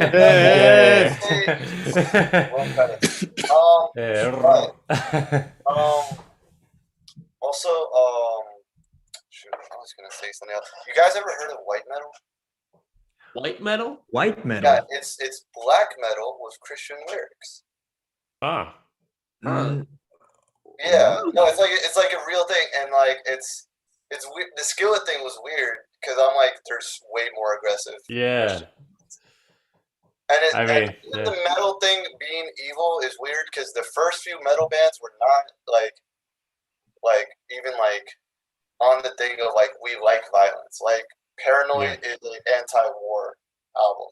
Yeah. The Devil Horns thing is an actual like thing from I think either Italy or Romania. Where's Dio from? Dio's from Italy, right? Dio, yeah, I think he's from Italy. Yeah, Ronnie James Dio. Yeah, because like pretty much he got the devil horns from his grandma.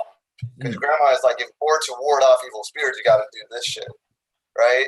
Yes. They did that at shows and it picked up, and people thought it was devil horns. There's like some other name that I don't know. He said in an interview, but for some reason they keep on equating metal with evil. It's because I just own it. I kind of like it a You own little bit. It's like, oh, we're evil. Yeah, I mean, come and listen to it and learn some shit. Because if there's a genre that kind of keeps it real with the lyrics, I mean, we don't have to dress it up a lot. We just kind of say it, Yeah.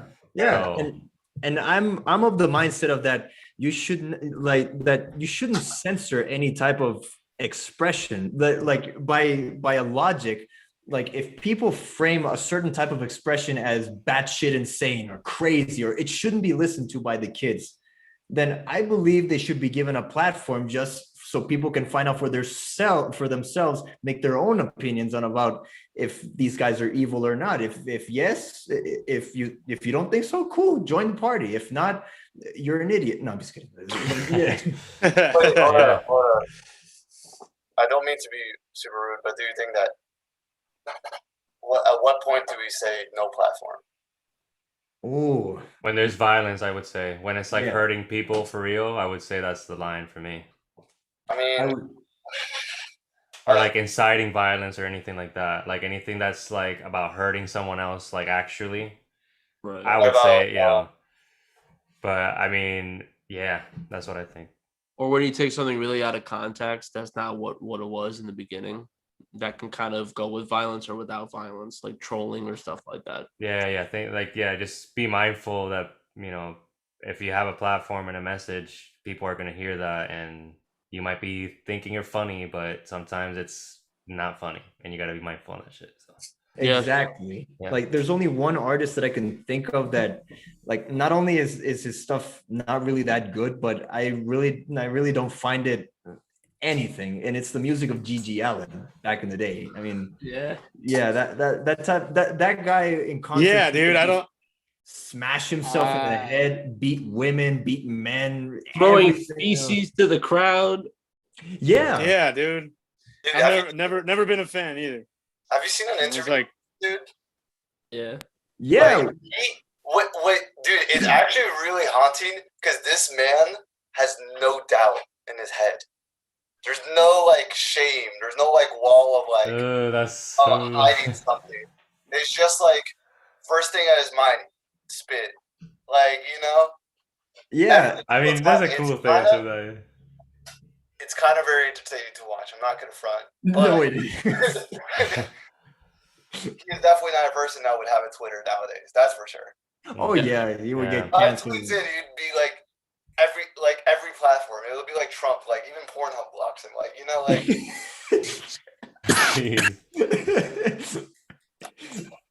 I really wouldn't want to watch any porn with Gigi Allen, so I could, you could just see. No. Wait. Okay, so there was like a list of websites that Trump can't make accounts on. Uh-huh. Pornhub was there, Pinterest was there, fucking Airbnb. Man, how is he gonna get around? Ah, wow, that's right. brave. Oh, That's man. braver than me. Wow. Wow. That's a hard life, man. Anyway, No offense, Wow. but I don't think I'm in any rush to see Trump on Pornhub. I mean, I've already seen Lil Pump and Kanye West on Pornhub. I don't need to see Donald Trump on Pornhub. dude, please no. I think that's a human rights violation. I'm pretty sure. Yeah, I think Nah, so. you good. Well, you good for our channel. For Yeah, now. yeah. Who's that? What you call it? Yeah, let's say the subject. I don't want to think Donald Trump and Pornhub in the same context. Yeah. Dude, let's do it all. Do you guys want to do that little playlist game we thought of, like where we go around and like say an artist that we think we should give like a special shout out to? Yeah. Yeah. Okay. Okay. Who wants to start? How many we're doing? 2? How many Yeah, we as doing? many as you want, dude. We can do as many as we want. All right. Okay, who wants to start off? Yo, dude. Okay, I'm gonna shout out a few. Okay. Okay. first of all, I got to shout out the entire UK jazz scene. I'm not sure if you guys are on this, but the jazz scene here in the States, pretty good. Jazz scene in the UK is very interesting because they're really pushing the boundaries on mixing like electronic stuff, hip hop, and like like fusion jazz all in one. So the first band I gotta shout out is this one called Alpha Mist. Their drummer is incredible. I'm pretty sure it's a keyboardist. He's incredible, and he works with a bunch of R&B singers sometimes. And he actually has live albums with the whole setup recorded on YouTube. It's Alpha Mist. The sound is a actual F. It's not PH. And I gotta shout them out. But there's a bunch that really have surprised me. Which album should I start with? Oh, dude. What's the orange one? What's that one called? Structuralism, Antiphon. Antiphon is incredible. All right, I'll start. I'm downloading it now as we speak. All right.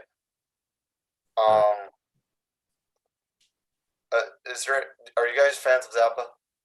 Yeah. Dude, hold on. Dude, yeah. Give me a second. Yes. Bro. Oh shit. Oh shit. Let's see this shit.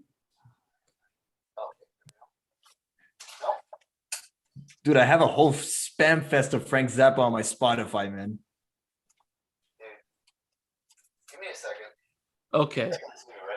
Why don't we how about this? Let's go to someone else while Lewis. Go for someone else, bro. All right. Okay. All right. How about I'm gonna pick on Julius. Yeah. Okay. I guess I kind of like had an idea, like it was more like a theme of like a lot of stuff that I listened to a lot this year, you know, because I thought that was like majority of what we're going to talk about. Right. So this is band Can't Swim. You guys might have heard of them. Yes, I love that band. Yes, fucking yes. awesome, right? Yes, they're dope as fuck. Yeah, they have an EP. I think there's a couple with like this chick's face on it, but there's one with like 4 songs, and there's one song called "Your Clothes." Yes, I love that band, dude. That. Yes, dude, when I that love song, that band. like, once that break hits, it's fucking awesome. So I'm And gonna go like with them some first. panning and stuff on some stuff. Like production is great. I love. That's a good recommendation. It's all in all. So I would start with that if you're gonna dig into them. But any of this stuff is good. They're called Can't Swim. Can't swim. Can't Swim.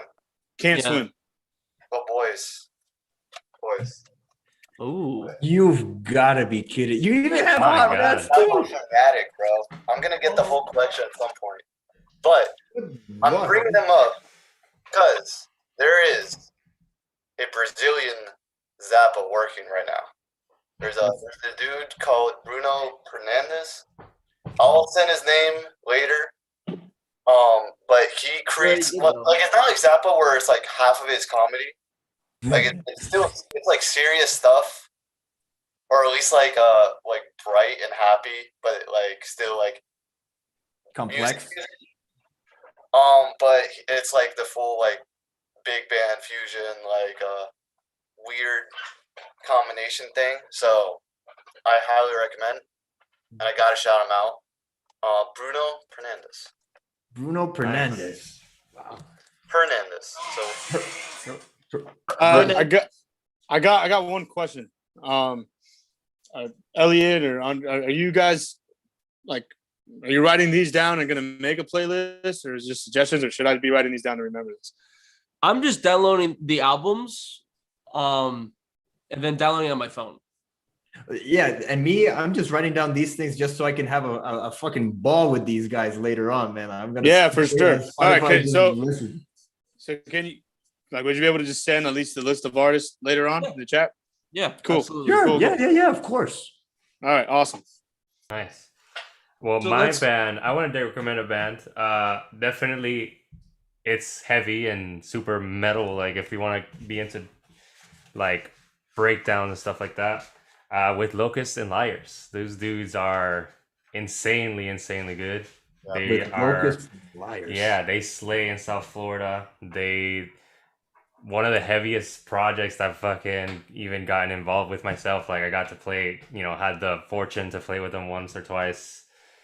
These have an amazing message that I believe in, like personally and stuff. Like their lyrics are like real as fuck, kind of like they don't apologize about saying what they gotta say, and their whole brand, their whole everything is around that. And I believe in them, and people believe in them because they're so like real about stuff. Like they say it how it has to be said, kind of thing. So Angry and determined. angry and mega determined. Yeah, like Hell super yeah. angry. Yes. It was Locusts and Liars. With Locusts and Liars is the name. And so yeah, the album, they have an EP called Young Death. It's super heavy content, and they deliver that just as heavy live. They got a ton of modulation changes and like tempo changes, and it's all super progressive. Nothing really repeats or anything like that. Very, very different stuff that I don't even know what label to put on it because it's like really unique kind of thing. Oh man, I'll make sure to check that one out. That they sound hardcore right there. Hardcore shit. Yeah, they're yep. Really quick, you said they have like a message. What is their message? So they just fighting injustice, pretty much. Yeah, they just call it out, and their songs have their backing tracks have like really dark, real shit in them, and they'll play it live and not care, and like people have to deal with it.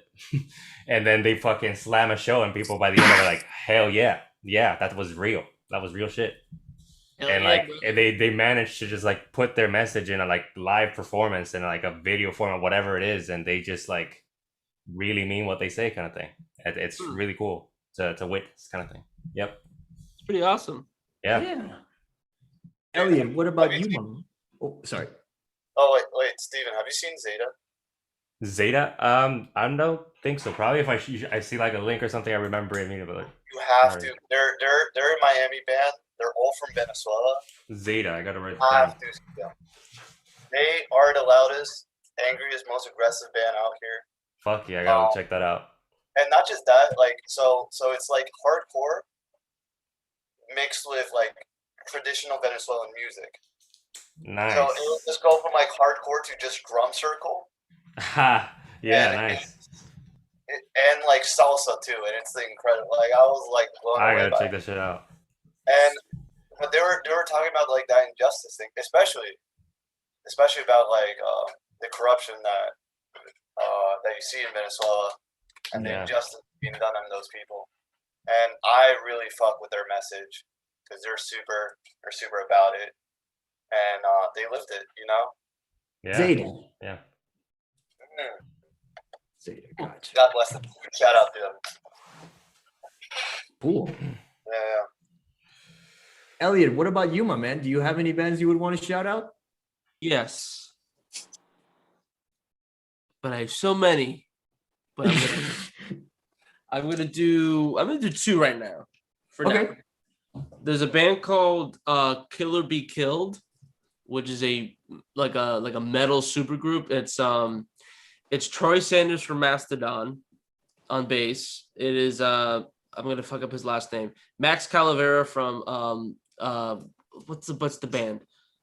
Sepultura and Soulfly. And then it's gonna be Greg Pachado from Dillinger Escape Plan on the guitar and vocals. Ooh. And Ben it's a pretty badass and he's not there anymore, but the drummer, he kind of got the band together. He was with the Mars Volta project. He used to be the drummer for them. Wait, is this John Didor? I think so. I heard of this. I think I'm pretty sure I have, because John Didor is my favorite drummer out there working nowadays. He's pretty badass in the first. He was in the first record. He was on the first. I think the first two or the first three. And what do you call it? That dude or the dude from there's this band called Intronaut. Are you guys familiar with Intronaut? No. No, dude. Highly recommend. The best rhythm section out there right now. I guess we gotta shout them out, but they're not really like super small.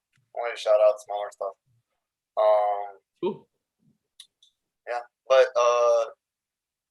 yeah,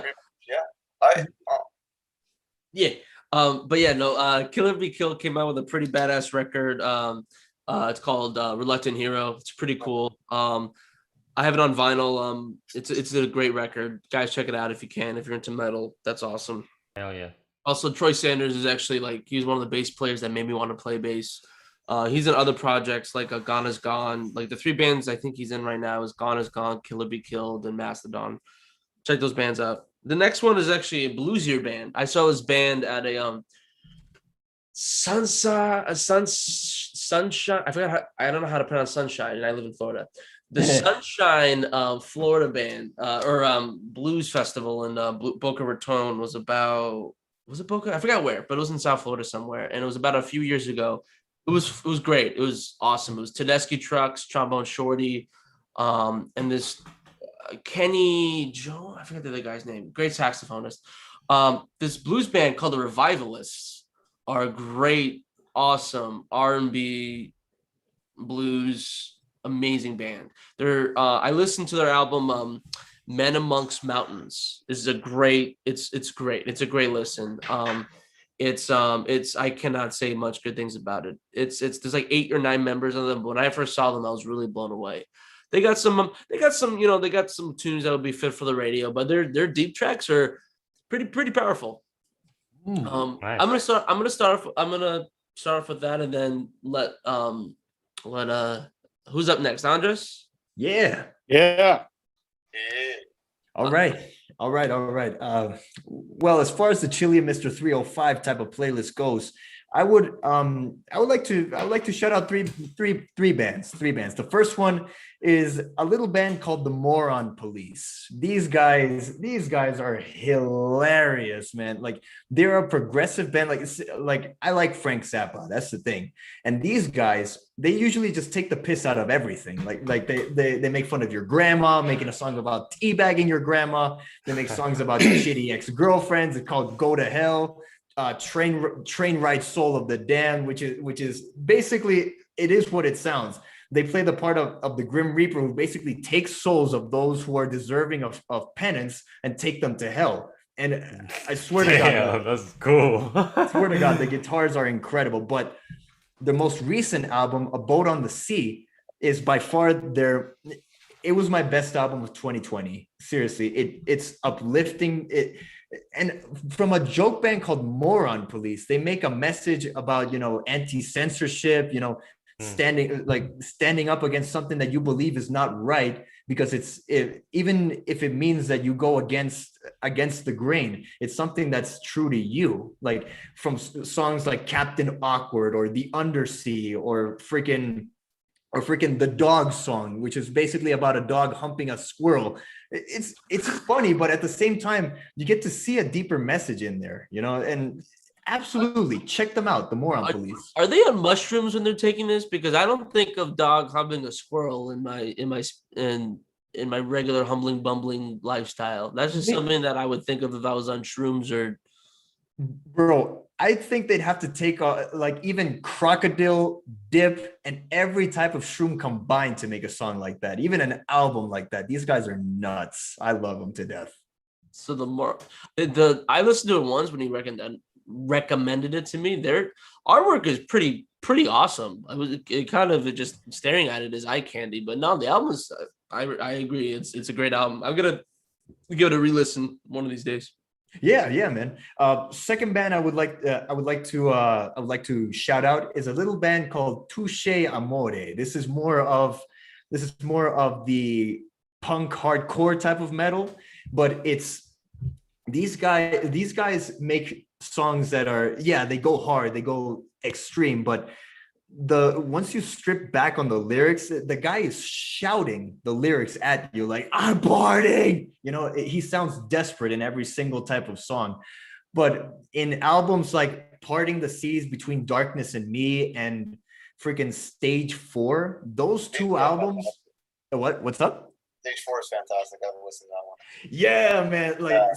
Stage 4 is like back in 2018, I believe. I listened to that album. It borderline drove me to tears because like it's a story about the singer's father, as stage 4 is basically an extended metaphor for stage 4 cancer, and he was just going through the motions and feeling every single type of emotion you can on an album like that, with tracks like Displacement, the Flowers, oh my god, like I'm no good with names, but point is, stage 4, if you want some sad boy hours with a little bit of aggression, go for it. Stage 4, Touche Amore. Stage 4, Touche. You're gonna make me another boy who cries. Exactly. I'm bringing him over to the band. Yeah. Oh shit. Touche Amore. Touche Amore. Yeah. Touche. Yeah. And third, final is actually a solo artist who goes by the name of Frank Turner. Yes. Yeah. You guys know Frank Turner? Yeah. Oh, big time. I saw him before he was anything. It was awesome. He just had his guitar. Exactly. It's just one guy playing this guitar, man. Like I got into him when Positive Songs for Negative People came out. That album helped me through a whole bunch of shit, like mentally, with family, I like how upfront and no bullshit he actually is. The fact that, hey, you got to look at yourself, as a man. You have to look at yourself in the mirror and say, hey, you did fuck up. You did have these experiences that shape you, but you shouldn't be ashamed of something like that, because it's shaping you to be the man you are going to be tomorrow, and with a song like freaking Josephine, calling out to someone who's of a higher power, calling to give you confidence, something like that. Silent Key, the story about Krista McCoff, the school teacher who died on the Challenger explosion, 1986. Even something as personal as Song About Josh. Incredible. I love Frank Turner. Real. Like, I don't gotta tell you guys to go listen to him. Like I'm spending. He's awesome. He had an old band that I didn't know about till recently. They're called Million Dead. They don't have many songs out.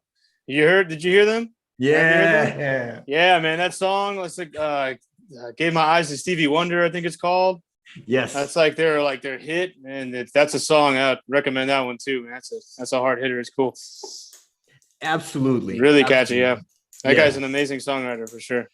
For sure. He's still cranking out some music. He's still going for it. Oh yeah. Hell yeah. I'm so glad that he is. Nice. Wow. By the way, I wrote down everything as we're going. So in case, that way we have, because I know we're mentioning like 27 bands. Yeah.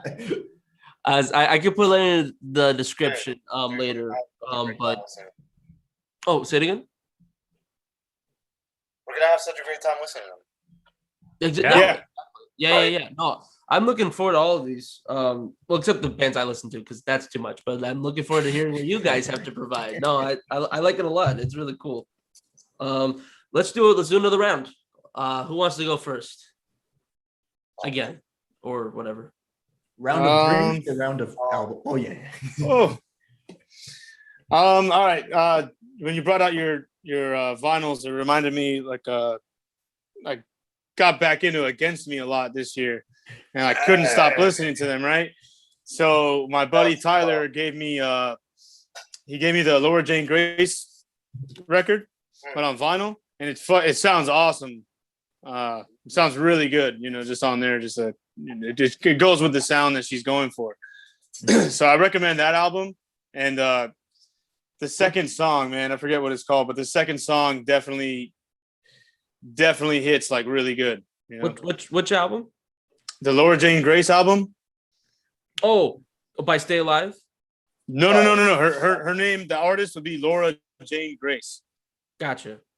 And shit, man, I wish I remember the name of this.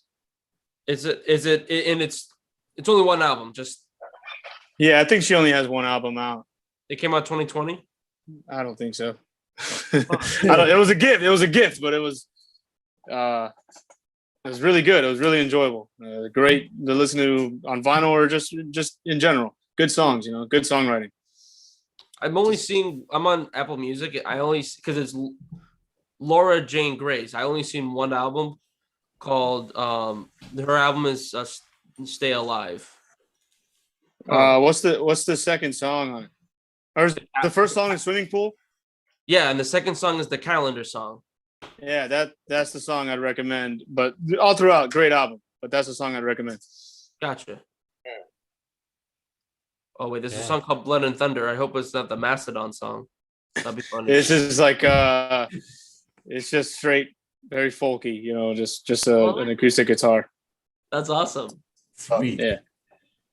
Yeah, I have a recommendation. Is along the lines of the previous band that you mentioned, Julius. It's kind of that kind of emo punk kind of thing, and I stumbled upon this like on Facebook. They targeted me hardcore. They did their job and like found a sad boy and showed them this stuff, and I fucking fell in love. The band's called Go for Gold. Okay. They have an EP that's called I do remember a particular song, but the whole EP, let me look it up right now. Color Me is the name of the full EP, and there's a song in there called Loser, which I covered and fell in love with, and it's you will self-reflect if you're in that kind of mind space kind of thing. It's like all about, you know, that thought process and like going through it, I guess, and that's how I interpret it. The dude sings amazingly, awesome production.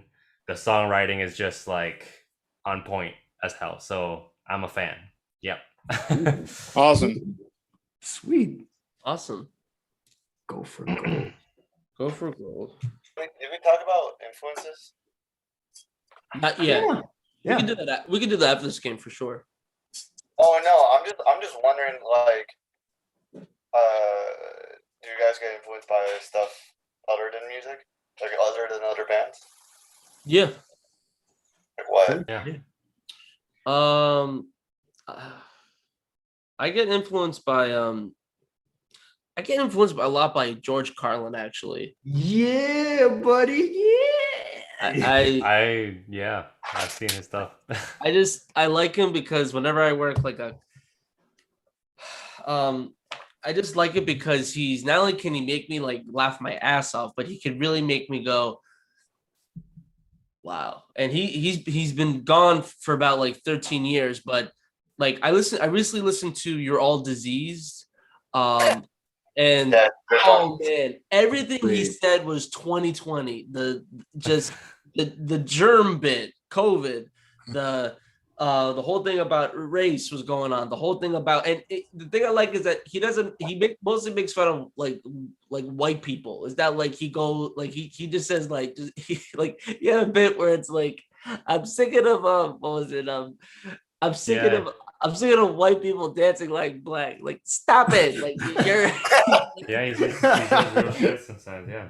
Like he just says just stick with your stupid polkas and line dancing. Like it was just, I mean, like it's like I'm white. I'm not offended. It's funny, and he's Irish American. I'm Irish American. So the fact that I like that. It's cool. I saw his stuff like a bunch of times, classic, man. Classic. I guess I would go with like Dave Chappelle in that sense too. You know, Dave Chappelle. I love man. Chappelle. He'll make you like you'll be crying, laughing. He's the funniest guy in the world, but then you sit there and he just has a way of speaking to you, and you just want to listen to him, you know? Yeah. And a lot of it's agreeable. He has a really good way of getting through, and his side really open minded too. But like, he's right most of the time. Yeah, I'm really into stand up and spoken word. I'm a huge fan of Henry Rollins, George Carlin, and Dave Chappelle. When I listen to these guys, like I feel like they're giving me a really awesome, educated, like, and comedic experience. Like I feel like I'm gonna take something away from this, but I'm gonna laugh my ass off at the end of the day. And it's an amazing thing. So it's really awesome. It's really right on. I got one. I saw on Netflix a special comedy special by Eric Andre. That was amazing. I saw it like 3 times. The dude's a genius. Random as hell, inappropriate as hell, super disruptive, and that's awesome. So yeah, he just the most unexpected shit, and he like nailed it. Yeah. True. I am seeing a red blip on my camera. Oh no, I did not plan for this. Oh, I think I have spare batteries if it goes out, but we'll see. Okay. gotcha. Elliot, have you read any Henry Rollins? No, I want to though. I really want to. I highly recommend. I need you to tell me what you think about it because I still don't know. Okay, tell me. I'm ready. No. Okay, so like, no, because like he has like a bunch of his stuff is a way more edgy than like what you see in spoken word stuff. Okay. And it's super nightmarish and super like if you ever listen to like My War or Family Man type stuff, it's like that. I'm to this day still think about this one story.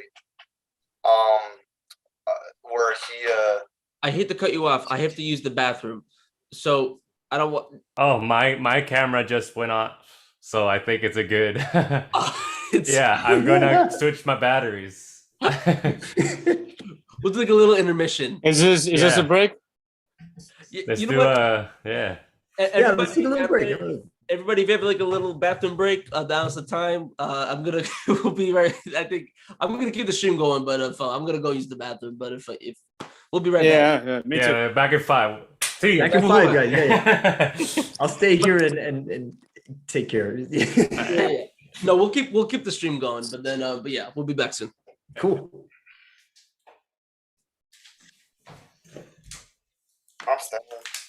I'm staying too, man. I'm fucking leaving. No. I'm the babysitter, damn it. I'm not leaving this spot either.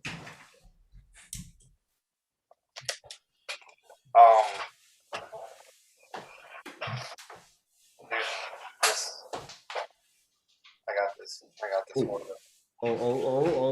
Wait. Hold up. I gotta do intermission music.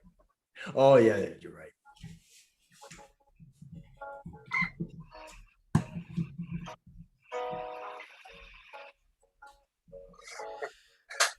I can't do this with a straight face, bro. I know you can't tell, but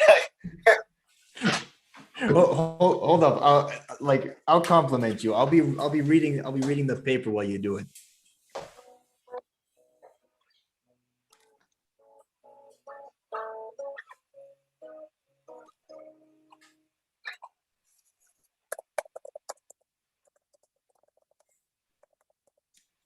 Is this part of the ambience thing that you're talking about, dude? The typing ads. Don't let anyone tell you differently.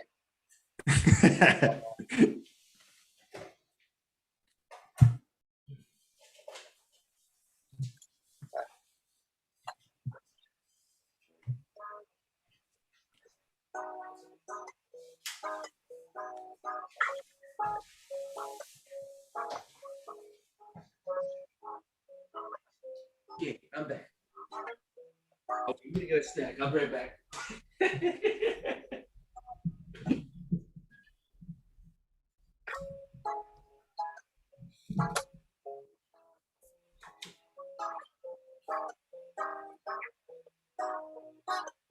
I like this bossa nova style that you're doing, Louis. It's all right. I dig it. I don't know what I'm doing.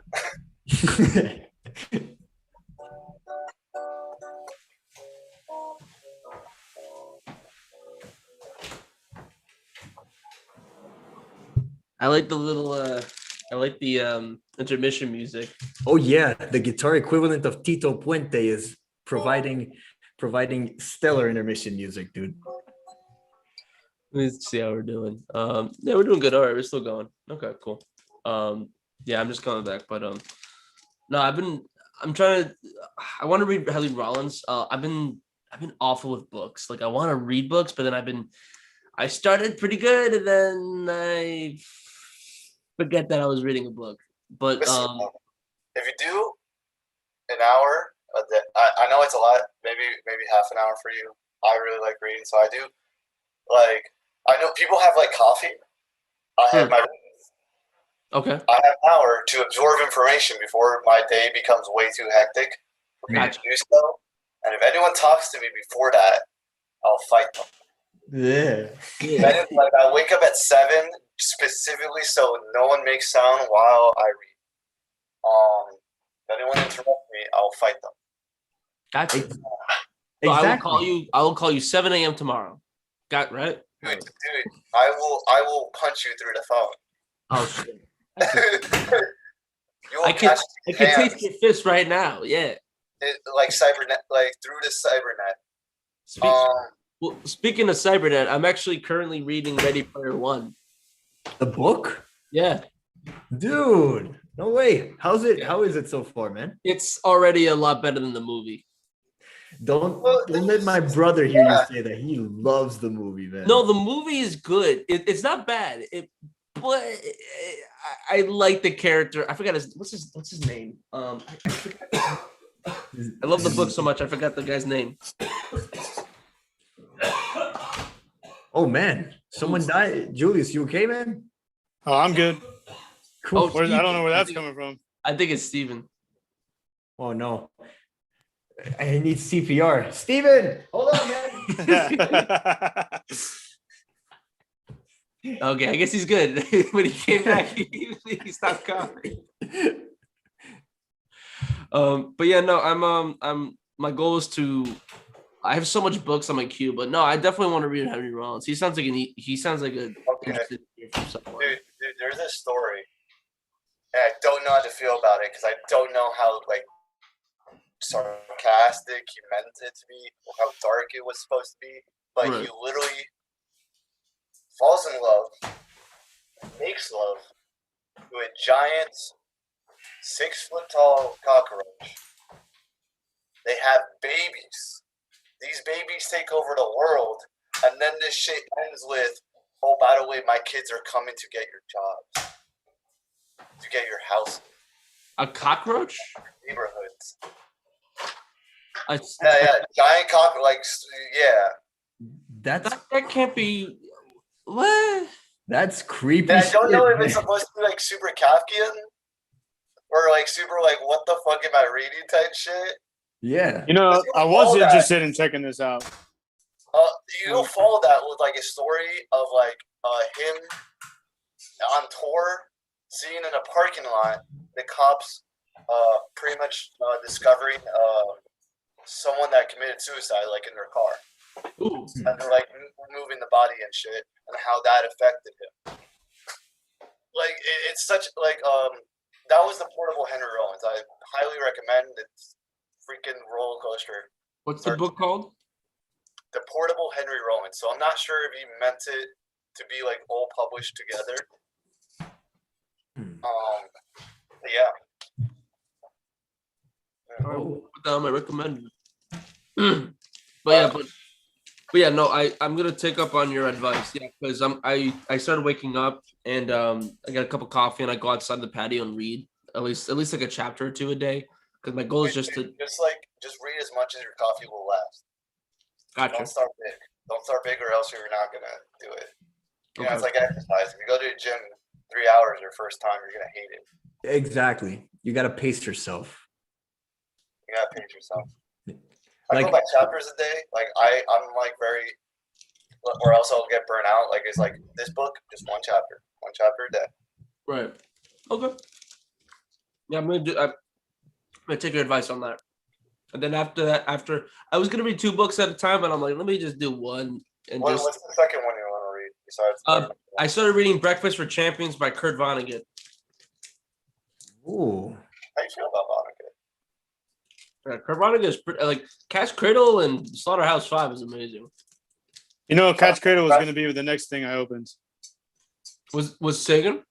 Catch Cradle was going to be the next one I opened. I'm almost done with some other thing I'm reading. Really? Nice. Sorry, real quick. Is it cool if I leave and come back to see if the camera? It's giving me issues now. Sure. Yeah, let me try and come back 1 second. Sure. You okay, man? You had a freaking heart attack the other day. Man, I just got a random cough out of nowhere. I don't know what happened. Oh my It's god. weird. I don't know. Wow, That's strange. Let me get this thing. 1 second. okay. No problem. Yeah, I was about to fly my ass to Florida, find you, and freaking give you like 1, 2, 3 CPR and shit, you know. I like how you're the one who has to like make the Yeah, of all of us. I I was gonna go too, but you took the initiative, so. Don't worry, Steven. I'm different. I'm coming to get you. Okay, There we go. I'm Oh back. God, It's my finally kitty. guessed. It's a cat. His name is Charlie.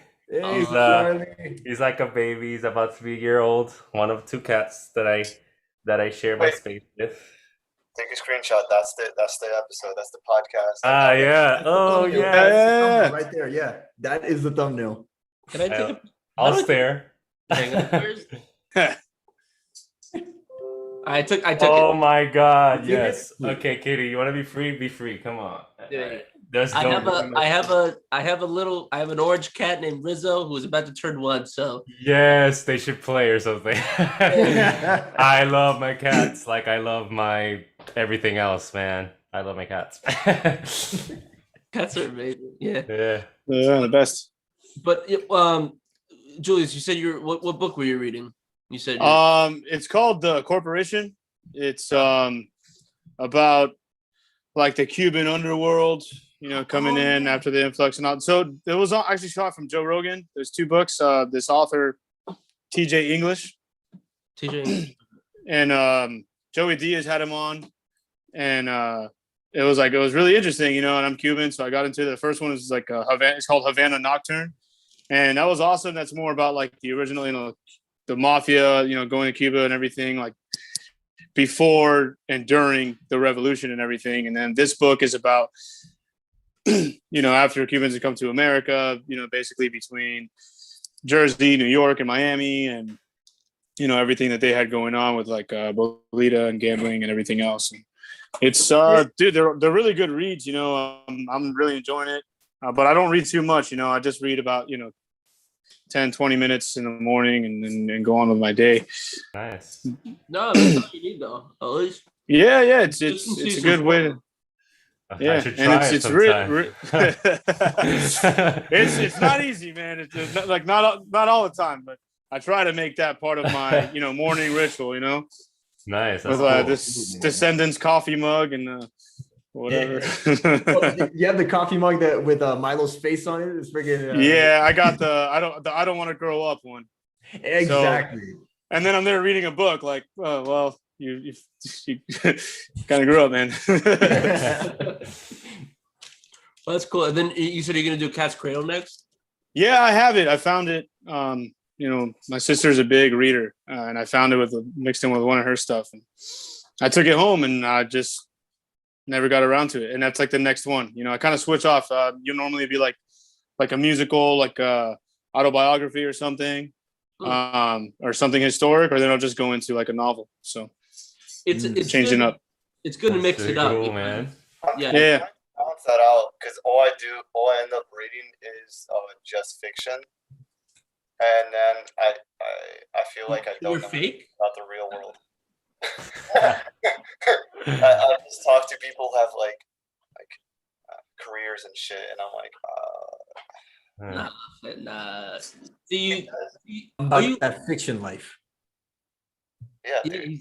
he's And all I'm about. talking about a character that never existed and never will, and about magic and like Middle Earth, bro. Wow. Bro, That sounds dope. You sound like Wade Watson, Ready Player One. The book I'm reading, you go to escape to a world that is fictional. No, I'm just kidding. Like I'm. No. Oh, I for one, I have heard a couple of the Halo audiobooks on my way to work. Yeah, I didn't get far into it, but I'm super into like the Halo lore. I definitely have played like the main games like a million times. That's my childhood right there. I'm a Halo freak. And only for the campaign though. I always sucked at like multiplayer, but I always loved like the story and stuff. Like I played it for the story kind of thing. Yeah. Can I tell you something? I was obsessed with Halo. Yes, I could still say I'm in the danger waters. Yeah. Yeah, same thing, man. Split screen multiplayer. That's what it was all about back in the day. Yeah, multiplayer was huge. For me, I just never had like I kind of like had Halo 2, then I got like the PS3, and it wasn't until I was like 20 that was like Halo Chief Master Edition thing. Hell yeah. And then I bought it, and playing Halo 2 was so nostalgic that I like teared up as though I was so emotional because it has a button that you press it and it switches to the classic. Like in mid game. Yeah, no, yeah. Yeah. And then you switch it and it switches back and they like it's like a remaster, but like they totally reimagined that thing. Like camera shakes, like it's almost like a movie now. And it's like, oh wow. Like I was so impacted by that. And I played it like everyone had already played it and I played it like, basically last week and I'm still like excited about it basically. Yeah. What'd you call it? So you never played Reach?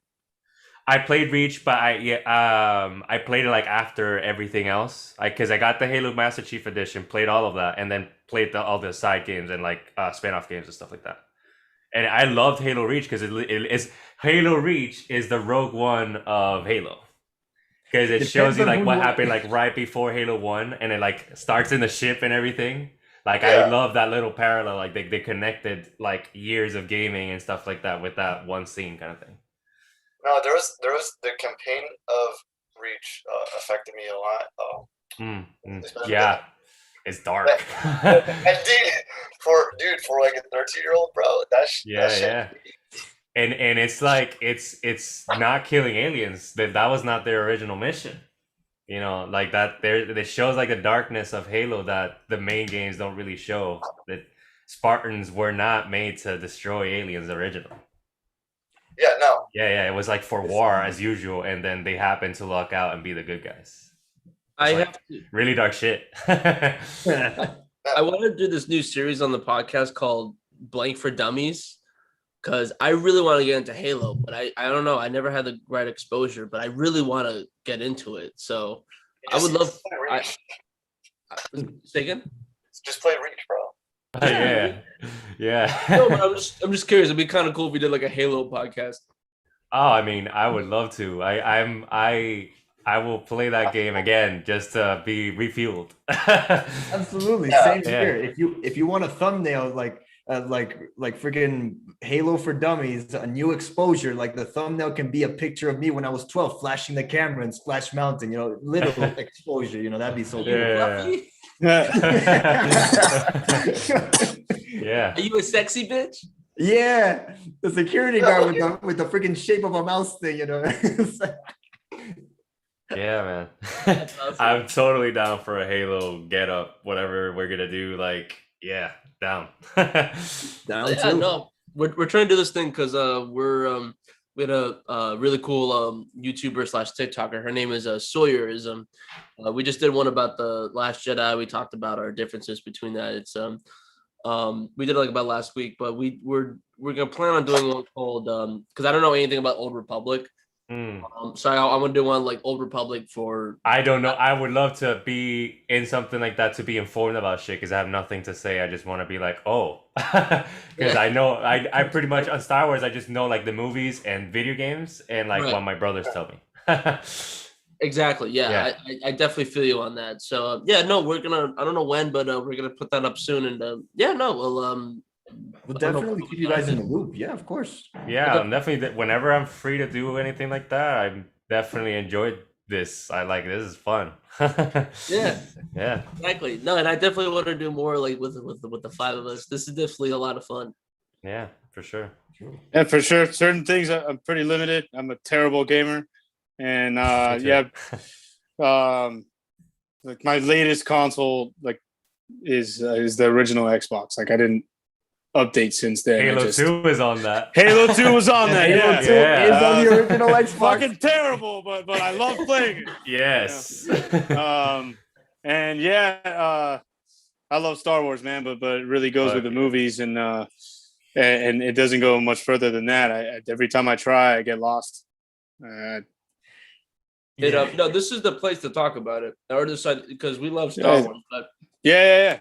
We're trying to get into it with like you. We're trying to figure out what the hell's going on because it seems like it's the kind of thing where it's an ever changing entity. Exactly.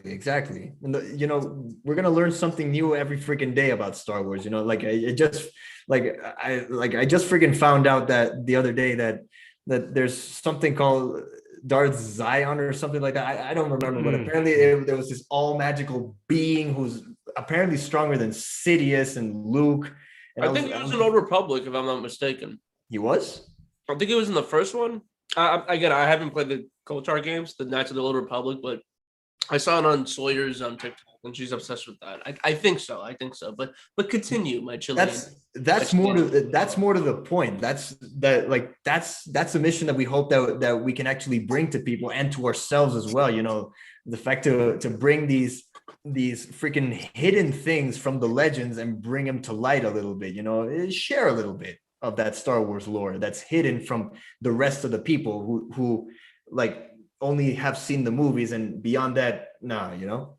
Right. And then there's also the books, the comic books, and then like the animated series that like it's so interesting. I'm like, man, I really had to get into this like way later. Right. Like who has the time? You know, you'd be surprised. Excuse me for 1 second. I'm gonna throw my cat out the window. I'm sorry, the door, because he's on my very expensive equipment and gonna tear it up. 1 second. No, it's okay. Go for it. But no, like Julius, if you're interested, I don't know if you've seen Clone Wars? Some of it. I had to skip. I started watching it a little bit, and I had to skip. I want to say it was before the last movie came out, because it was like someone. You would know. I mean, I already had forgotten. But I had to skip over to some important thing that would like kind of tie in some things together, you know? Okay. True. Like basically, like if my friends go around and they're talking about like fan theory and all that, I'm completely lost. So I do my best to try to catch up. But I mean, no, absolutely. And I'm always no matter what type of extended lore Star Wars or Lucasfilm adds to it, I'm always of the mindset that if the original movies can stand on their own, this is my opinion. The fact that a movie should be able to stand on its own, a Star Wars movie, right? Like any type of additional lore, something like that, it's only to sweeten the deal and not to fully explain certain sections of it, you know, like I guess that's the Rise of Skywalker. Right. Yeah, exactly. But I get that the Clone Wars is amazing and it's supplemental to the prequels, you know, I understand that. Yeah. But at the same time, you can't forget the fact that these are movies, you know, they got to stand on their own. Mm-hmm. Have you guys there's out there someone made a comic book of the original Star Wars script. There's a first draft Star Wars script like before George Lucas even turned it into a film. And what's interesting is that the original Star Wars idea was not supposed to be a kids movie. It's supposed to be more gritty, right? No, okay. So there's this book series called The Foundation by Isaac Asimov. He's a dude who wrote iRobot. He also wrote a bunch of like sci-fi stories. But Foundation is actually the story of a galactic empire, but it breaks down due to administration and corruption. Not because, you know, there's like evil Sith Wars or whatever, right? And there was because pretty much the two ideas were go with the Foundation route or go with the like epic hero route. Right. Epic hero route is what the studio liked better. And what do you call it? I don't know. Like I feel like that might have been really dope, but at the same time, that might have gone through over a lot of people's heads. I think in a sense, though, I would say that the new movies are trying to go back to that idea at least a little bit of like that, like it's more about everybody kind of thing, and like about developing. Like they're more important characters, and before it was more like centralized on like a family basically.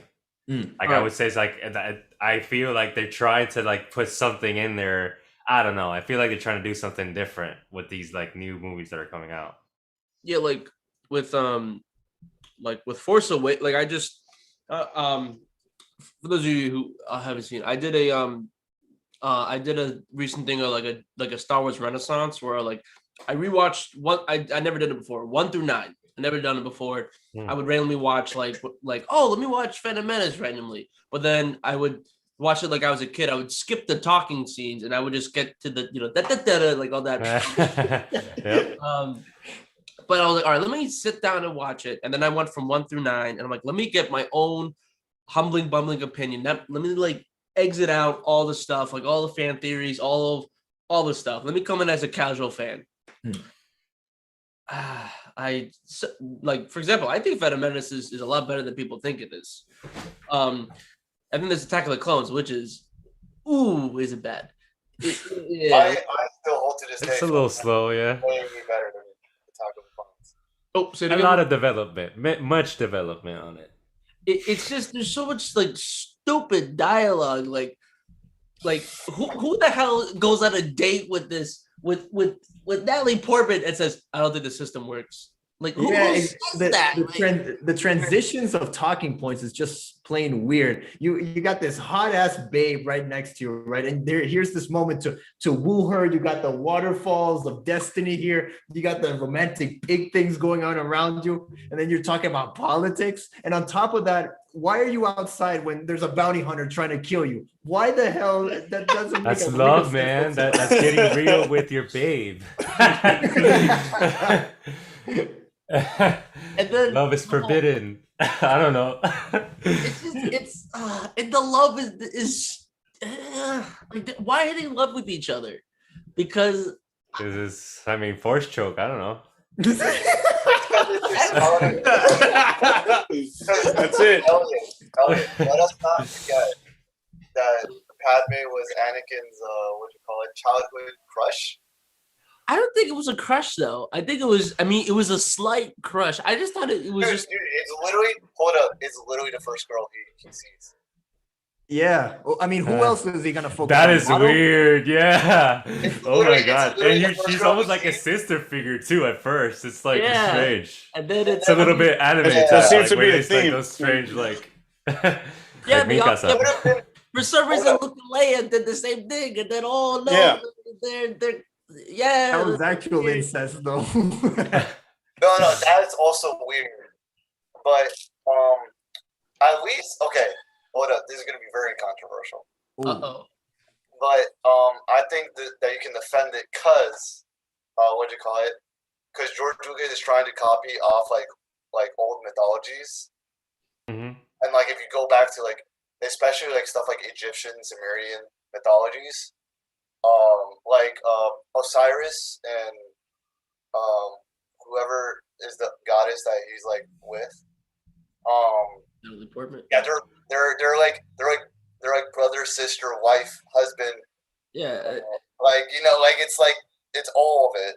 Yeah, like Zeus. That's weird, right? Zeus like bangs every chick he sees on sight. And Oh yeah. Hey, man, that's in ancient times. Is like that's how you see it's the most powerful. Zeus fucks everyone, right? Absolutely. The most powerful dude, right? Power.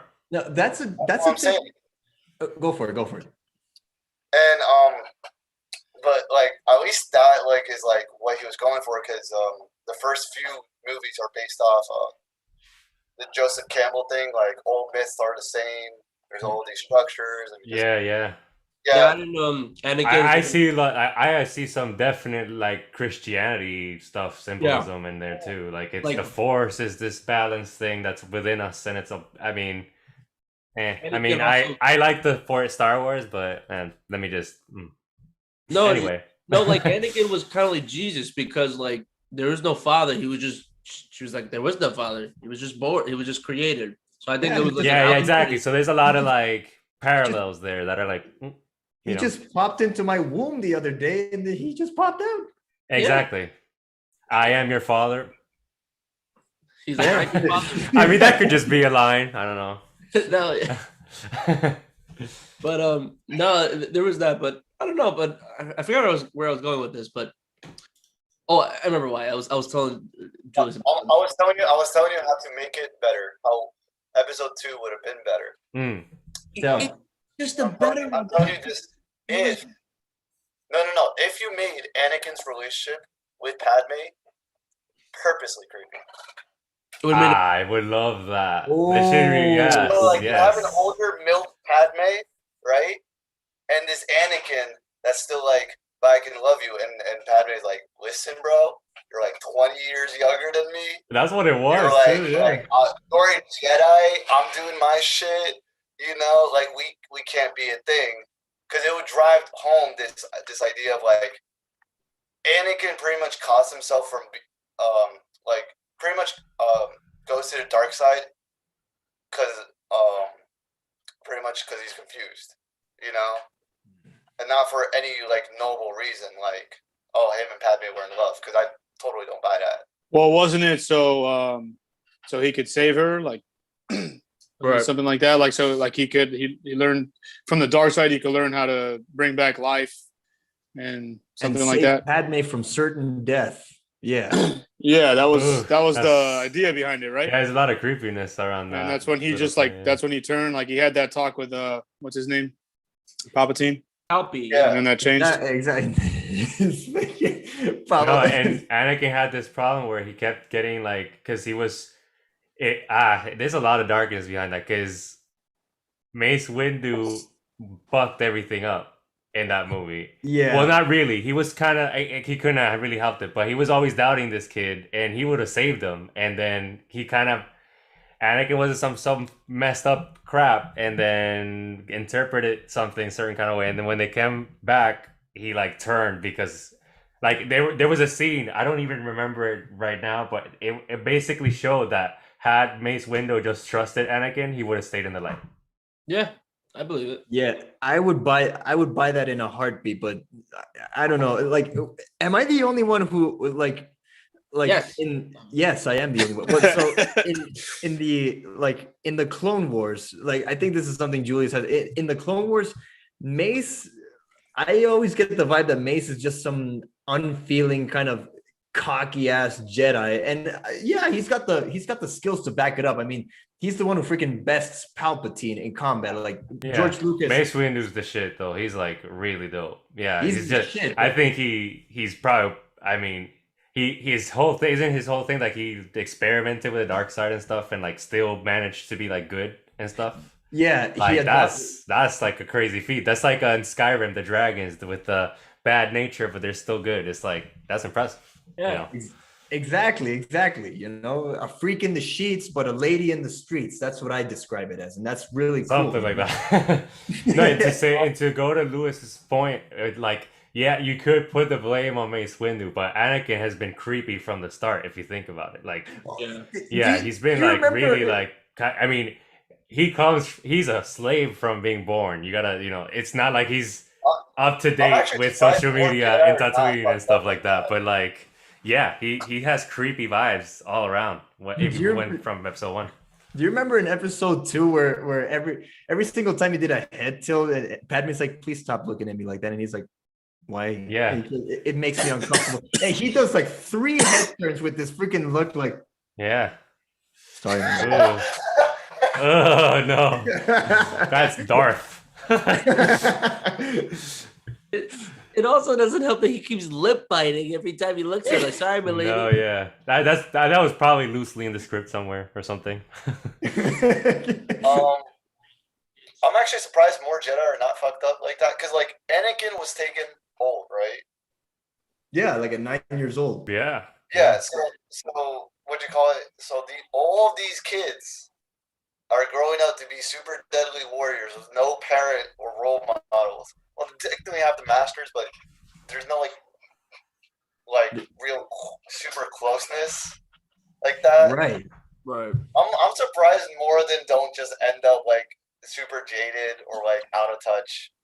Well, I think on the Yeah. contrary, Yeah, they yeah. were so young. So like, well, what else would they know? You know, this Yeah. Anakin comes in and it's like, oh man, we got to take him in. Oh no, I don't trust this kid. You know, whatever. And he's already like, well, I remember my life before this. You know, Yeah. Yeah. so that'll probably fuck him up more, I think.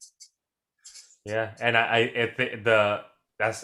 kind of keep mentioning the new movies. I guess I'm into the new school stuff because there's a scene in there where like Luke burns the Jedi books. Like he's so like offended by like the like the flaws of that creed or whatever it is, because it wasn't perfect. Like they produced Darth Vader, you know. Yeah. So yeah, I think there's a lot of self-reflection throughout the whole movie, and the new thoughts are like kind of like, we assume that the Force is the light side, but there's always like a different kind of there's a gray side to everything kind of thing that comes out in the newer stuff. Yeah. I hate to do this, guys, but I'm really tired and I have to get up pretty early in the morning for work. No. Yeah. But I had a great time talking with you guys. I don't want this to be the only one. I definitely want to keep this. I want to do this definitely more than once in the future. I really liked the music. We went through a lot, actually. I got deep too. That was awesome. I got so much music that I gotta listen to right now, my man. You have so many great suggestions. Oh my god. Yeah, I can't wait to get on there, man. Awesome. Well, guys, thanks guys so much for listening out there. Do you guys want to shout out your social media before we go? Yeah. Absolutely. I would just follow Johnny Two Chords. It's on any platform, so just spelled out completely. Instagram and Facebook, and you'll be able to find the new, upcoming shows and all that we have going on.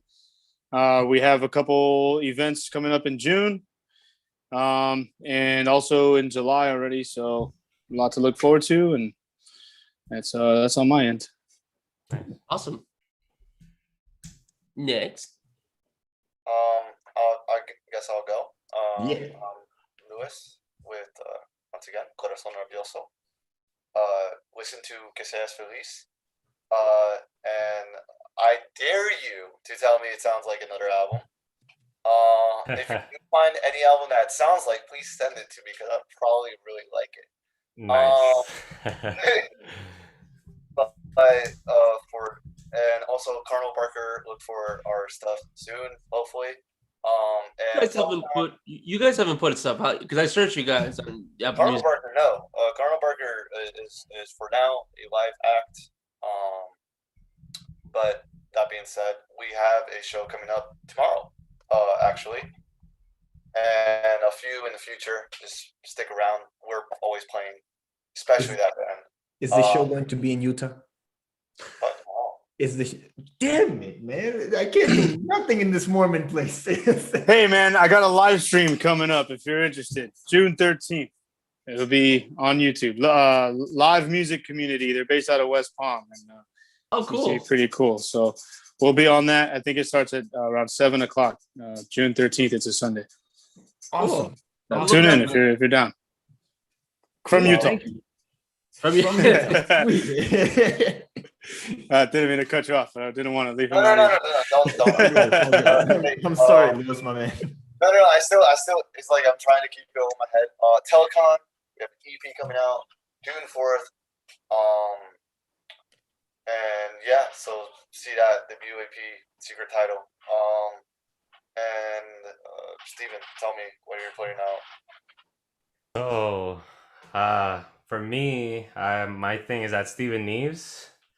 I'm on everything: YouTube, Instagram, Twitter, TikTok, Bad Mix. If there's a new thing, send it to me. I'll make something on it. It's I'm gonna I don't have any events coming up anytime soon, other than maybe podcasts. But I'm working on a lot of stuff behind the scenes right now. I think the future is exciting, and I can't wait to share my stuff and work with everybody who wants to work and all that stuff. So that's pretty much it for me. Awesome. Also for Boys Who Cry, look out for my upcoming album, June 15th, man. It's going to blow your mind off with these sad boy hours right now, man. Oh, my God. Nice. I like that name, man. Oh, man. You need that from, oh, crap. What episode was that from SpongeBob? Whale of a Birthday? Whale of a Birthday, yes. Whale of a Birthday. Oh, man. So good. Is Loaded Diaper make an appearance from Roger Rules from Diary of a Wimpy Kid? I mean, that's on a need-to-know basis. I mean, that's on a classified level. If I tell you, I'm going to have to kill you. But I'll let you know just in case, if you want to die. I mean, no, I like my life. Thank you, though. But But no, I think this is the best way to end it. I want to thank my guests. Thanks, guys, so much for coming on, and we're gonna definitely do something like this again in the future. And I like this. I like that, especially like I like that we talked about books too. I like that a lot. Hopefully, I can finish my book by then, and then we can do a little book club if that'd be cool. But no, I'm gonna do my best to listen to every single band that was, even though we had like 27 or a little bit more, but I'm gonna do my best to listen to at least all of them. Well, besides my suggestions that I've already listened to, but I definitely want to hear your guys' suggestions. And yeah, that's pretty much it. I definitely want to see some playlists too. Like, let's do that playlist thing and like make just like a mood. I'm gonna make it based on that mood I talked about, but like whatever you guys want to put. So it's like, how do we connect through music? Yeah, for sure. I'm down for that. We can do like one song, or we can do like hey, let's like, do you want to do like one person makes a playlist, or like one person, like we all make a playlist all together. We just send tracks and then boom, or like something like we'll work it out. It's whatever works, pretty much. Cool. All right. Well, thanks, guys. Thanks for checking us out, and be sure to look out for new episodes in the future. Check out the latest episode by Andres, where he talked about the Universal Love It or Hate It, where he talked about one of the best rides and one of the worst rides out there. So it's a new edited episode, full of funny edits. This goes out to the animatronic ET who thinks my name is Geraldo instead of Andres. It's not my fucking name, man. Get it right, man. You figure licking bitch. Oh my god. All right, guys. Have a good night, and thanks again for watching. All right, bye-bye. Nice to hang Good night, guys. Thank you so much. Later. See you around.